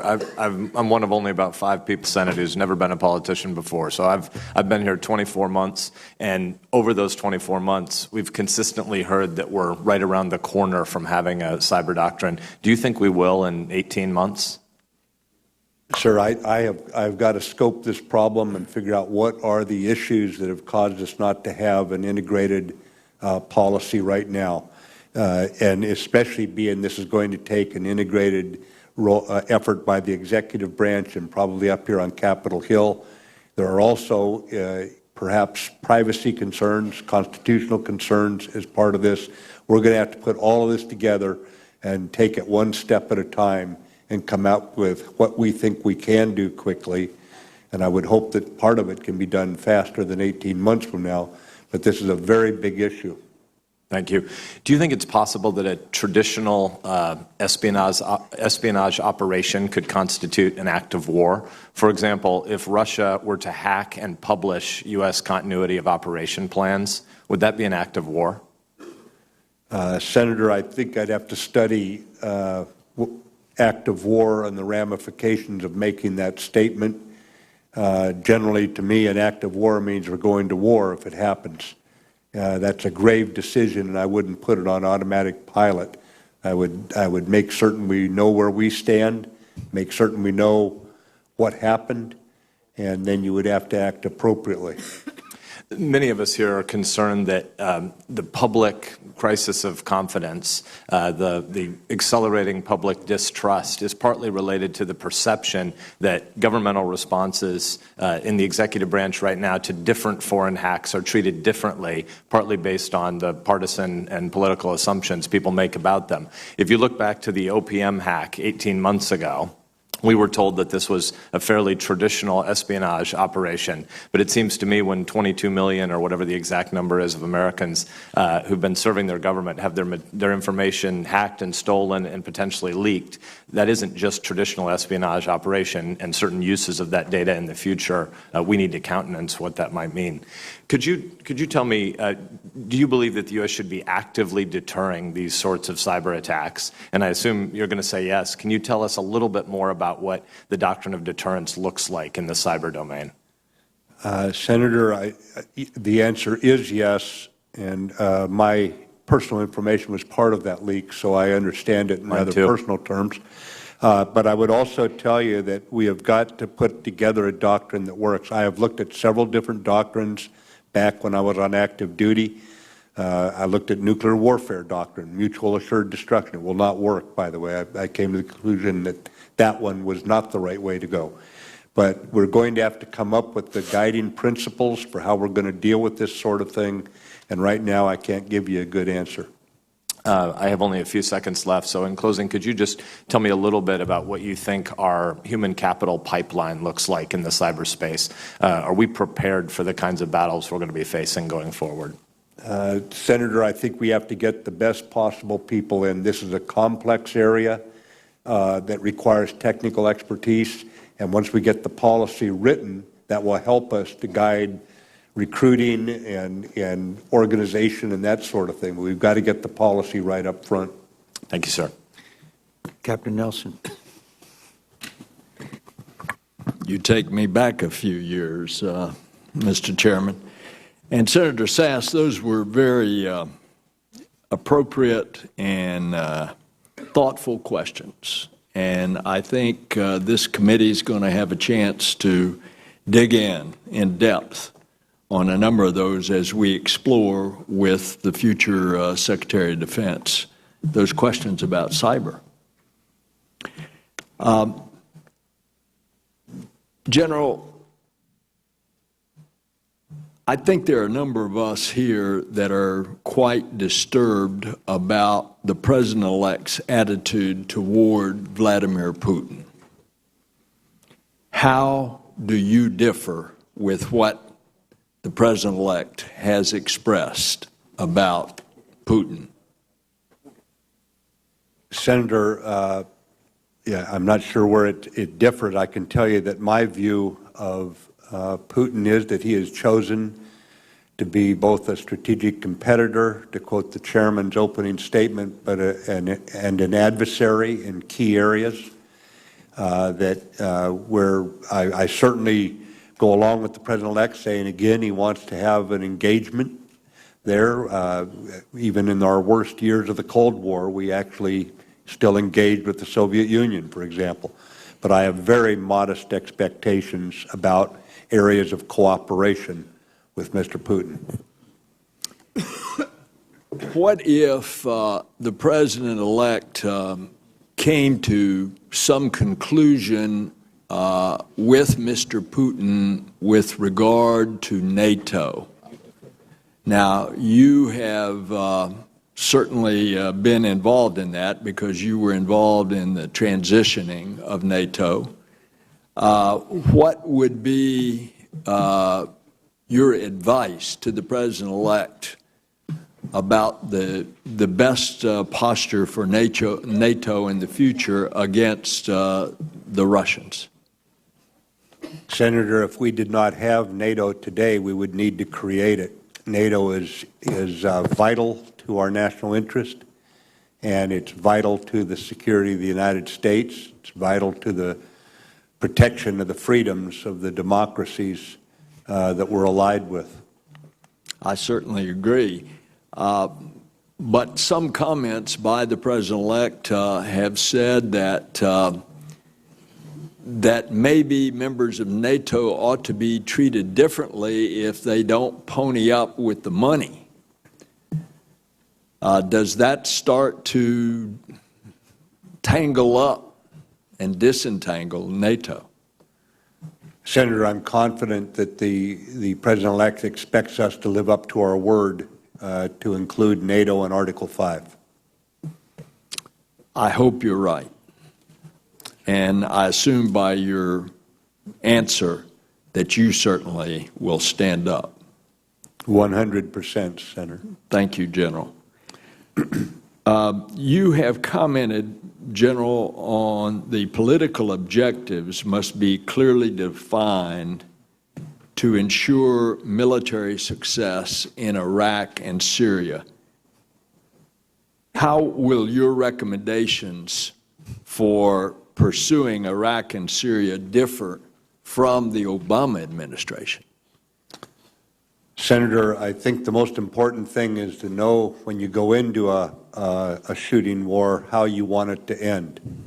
And by setting out the political conditions that you're out to achieve up front and coming to agreement on that in the national security team and with the Congress, then you give it full resourcing to get there as rapidly as possible. And I think it's getting there as rapidly as possible is probably where it would differ from the current administration, where it would be a more accelerated campaign from what the President-elect has already called for. You are a 4-star. Do you anticipate any tension with a 3-star, General Flynn, in his position? No, sir, I do not. Does that mean he will respect your rank? Sir, the national security decision-making process, as you know, you need different ideas to be strongly argued. You don't want the tyranny of consensus, of groupthink early. It's been compared in some cabinets to a team of rivals even, and it's actually healthy. It's not tidy. It'll be respectful of that, I'm certain, and I don't anticipate that anything but the best ideas will win, sir. Thank you, General. General Mattis, we are going to move forward right away on the issue of the waiver as soon as immediately. We want to thank you for appearing before the committee. I know you eagerly look forward to additional appearances before the committee in the future. And so we thank you. Jack, you got any? No, sir, just adjourned. Thank you very much, General. This hearing is adjourned. Thank you, Chairman. Thank you, Ranking Member. Thank you, ladies and gentlemen. And we will, in about 1 minute, convene the committee on the issue of the Mattis exception legislation. We'll just wait just a minute while. Yeah. Chairman? All right, so we have proxies on everybody, and for those folks who are not here, they have authorized you, even if their representative is not here, to vote aye. Okay. Well, the committee will come to order, and we now proceed to consideration of Senate Bill 84. We have a quorum to provide for an exception to a limitation against appointment of persons as Secretary of Defense within 7 years of relief from active duty as a regular commissioned officer of the Armed Forces. The bill, when enacted, will authorize retired General James Mattis to be appointed as Secretary of Defense. A copy of the bill should be before you. Also before you is a copy of Section 179 of the recently enacted continuing resolution that provides for expedited consideration of a specifically described bill. S-84 is the qualifying legislation prescribed in Section 179. As qualifying legislation, S-84 is entitled to an expedited procedure that will enable the incoming President to nominate and for the Senate to give advice and consent for General Mattis to serve as Secretary of Defense, hopefully on the evening of the upcoming Inauguration Day. I remind our members that this transition of administration takes place once again at a time of war. When President Obama took the oath of office in 2009, he had the distinct advantage to begin his term with Robert Gates as his Secretary of Defense. I believe our next Commander-in-Chief in our nation will be well served to have James Mattis on duty as Secretary of Defense as early as possible in the new administration. I will invite the Ranking Member, Senator Reid, to engage in a colloquy to discuss this historic legislation. Nearly 70 years ago, our nation was also at war, and the Congress took the extraordinary action to grant an exception to allow President Truman to appoint General George Marshall as Secretary of Defense. At that time, the Congress stated that granting such an exception should not be repeated. During the hearing Tuesday, we heard from two prominent historians and scholars of civil-military relations, both with significant experience in the Department of Defense. Both of them stated their support for the 7-year cooling-off period that's currently in the law, but they also recommended that this committee approve an exception for the second time in 7 decades. Obviously, I support this bill, and I ask that all our members, Democrat, approach this extraordinary task with the spirit of bipartisanship that is the hallmark of the Armed Services Committee. I urge you to follow the recommendation of Dr. Hicks on Tuesday to submit for the record a statement of your views on this extraordinary and historic legislation so that future senators may understand the context of the action we take today. If there's no objection, I propose that the record of this hearing be left open for member statements for 1 week to allow as many of you as wish to include a statement to do so. Without objection, it is so ordered. I note that we have a hard stop for 3 p.m. for all senators' classified briefing on Russian interference in our election. For that reason, I encourage our members to submit written statements for the record, but as many as would like to speak, an opportunity to do so before we vote on the bill. Finally, I invite the attention of the members to the requirement of Section 179 that provides for the expedited consideration of this bill. In order to avail ourselves of the expedited procedure, the bill may not be amended. It's also my preference as chairman to have full and open consideration of our amendments in committee proceedings, but today I request our members refrain from offering amendments since it's not allowed under the legislation. I don't consider this procedure as establishing a precedent on how this committee will conduct its business. This is an extraordinary time, and I thank all the members for their consideration. Senator Reid. Well, thank you very much, Mr. Chairman. I believe our colloquy will be on the floor later as we consider the bill. I want to thank you for convening this committee markup to consider S-84, a bill that would provide a one-time exception from the longstanding law requiring individuals to be at least 70 years relieved from their military service before being appointed Secretary of Defense. I also want to thank you for holding Tuesday's hearing to examine civilian control of the armed forces and the implications waiving this statute would have on civilian-military relations and on the development of defense policy and strategy. I found the testimony from both expert witnesses to be informative, and I believe the hearing helped underscore the gravity of waiving this requirement on civilian control of the military. As we consider this legislation today, we must be extremely careful that we do not irrevocably harm civilian control of the armed forces. As I stated earlier this week, civilian control of the military is enshrined in our Constitution, and we must never take it for granted. I have a number of concerns about changing the statutory requirement, including the possible politicalization of our armed forces and the impact of so many recently retired general officers serving at the highest echelons of government will have on the development of national security policy and how that may shape the advice that will ultimately be provided to the President. Furthermore, I'm deeply concerned that providing a waiver to General Mattis, regardless of his qualifications and his distinguished military career, will set a dangerous precedent that an exception to the long-standing statute could be construed as an ordinary legislative change to be used frequently for future nominees. Nevertheless, I will support a waiver for General Mattis to serve as the Secretary of Defense based on his testimony this morning, his commitment to civilian leadership, and his military expertise, which I will believe will serve him well in addressing the many global challenges we face. However, as history has demonstrated, Congress has enacted an exception one time since the creation of the Department of Defense, and waiving the law should happen no more than once in a generation. Therefore, I will not support a waiver for future nominees, nor will I support any effort to water down or repeal the statute in the future. This requirement has served the nation well for the past 7 decades. It is up to this committee to ensure that the principle of civilian control of the armed forces, which is the bedrock of civilian-military relations, remains a defining tenet of our democracy. Thank you, Mr. Thank you. Any members that would like to make comments at this time, please seek recognition.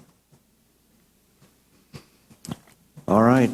If there are no further remarks, then I'll entertain a motion that the committee report out the bill. I move. Is there a second? Clerk will call the roll. Mr. Inhofe. Aye by proxy. Aye by proxy, sir. Aye by proxy. Mr. Sessions. Aye by proxy. Aye by proxy. Mr. Wicker. Aye. Mrs. Fisher. Aye. Mr. Cotton. Aye. Mr. Rounds. Aye. Mrs. Ernst. Aye. Mr. Tillis. Aye. Mr. Sullivan. Aye. Mr. Perdue. Aye. Mr. Cruz. Aye by proxy. Aye by proxy. Mr. Graham. Aye by proxy. Aye by proxy. Mr. Sass. Mr. Reed. Aye. Mr. Nelson. Aye. Mrs. McCaskill. Aye. Mrs. Shaheen. Aye by proxy. Mrs. Gillibrand. No. Mr. Blumenthal. No. Mr. Donnelly. Aye. Ms. Hirono. Aye. Mr. Kane. Aye by proxy. Mr. King. Aye. Mr. Heinrich. Aye. Mrs. Warren. No. Mr. Peters. Aye. Mr. Chairman. Aye.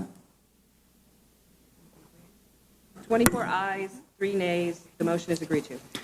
I want to thank all members for their cooperation, and hopefully we can get this done before the 3 o'clock so that people who have plans can fulfill those. And I want to thank every member for their cooperation, and if there's any further business, if not, this hearing is adjourned.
By the way, I noticed the next day, Lindsay did a partisan statement, and I was like, I don't know, you know, if it goes right on you to back because you're always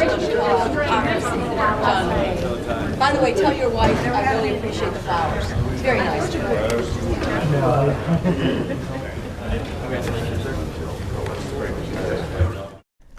Tonight on C-SPAN 2.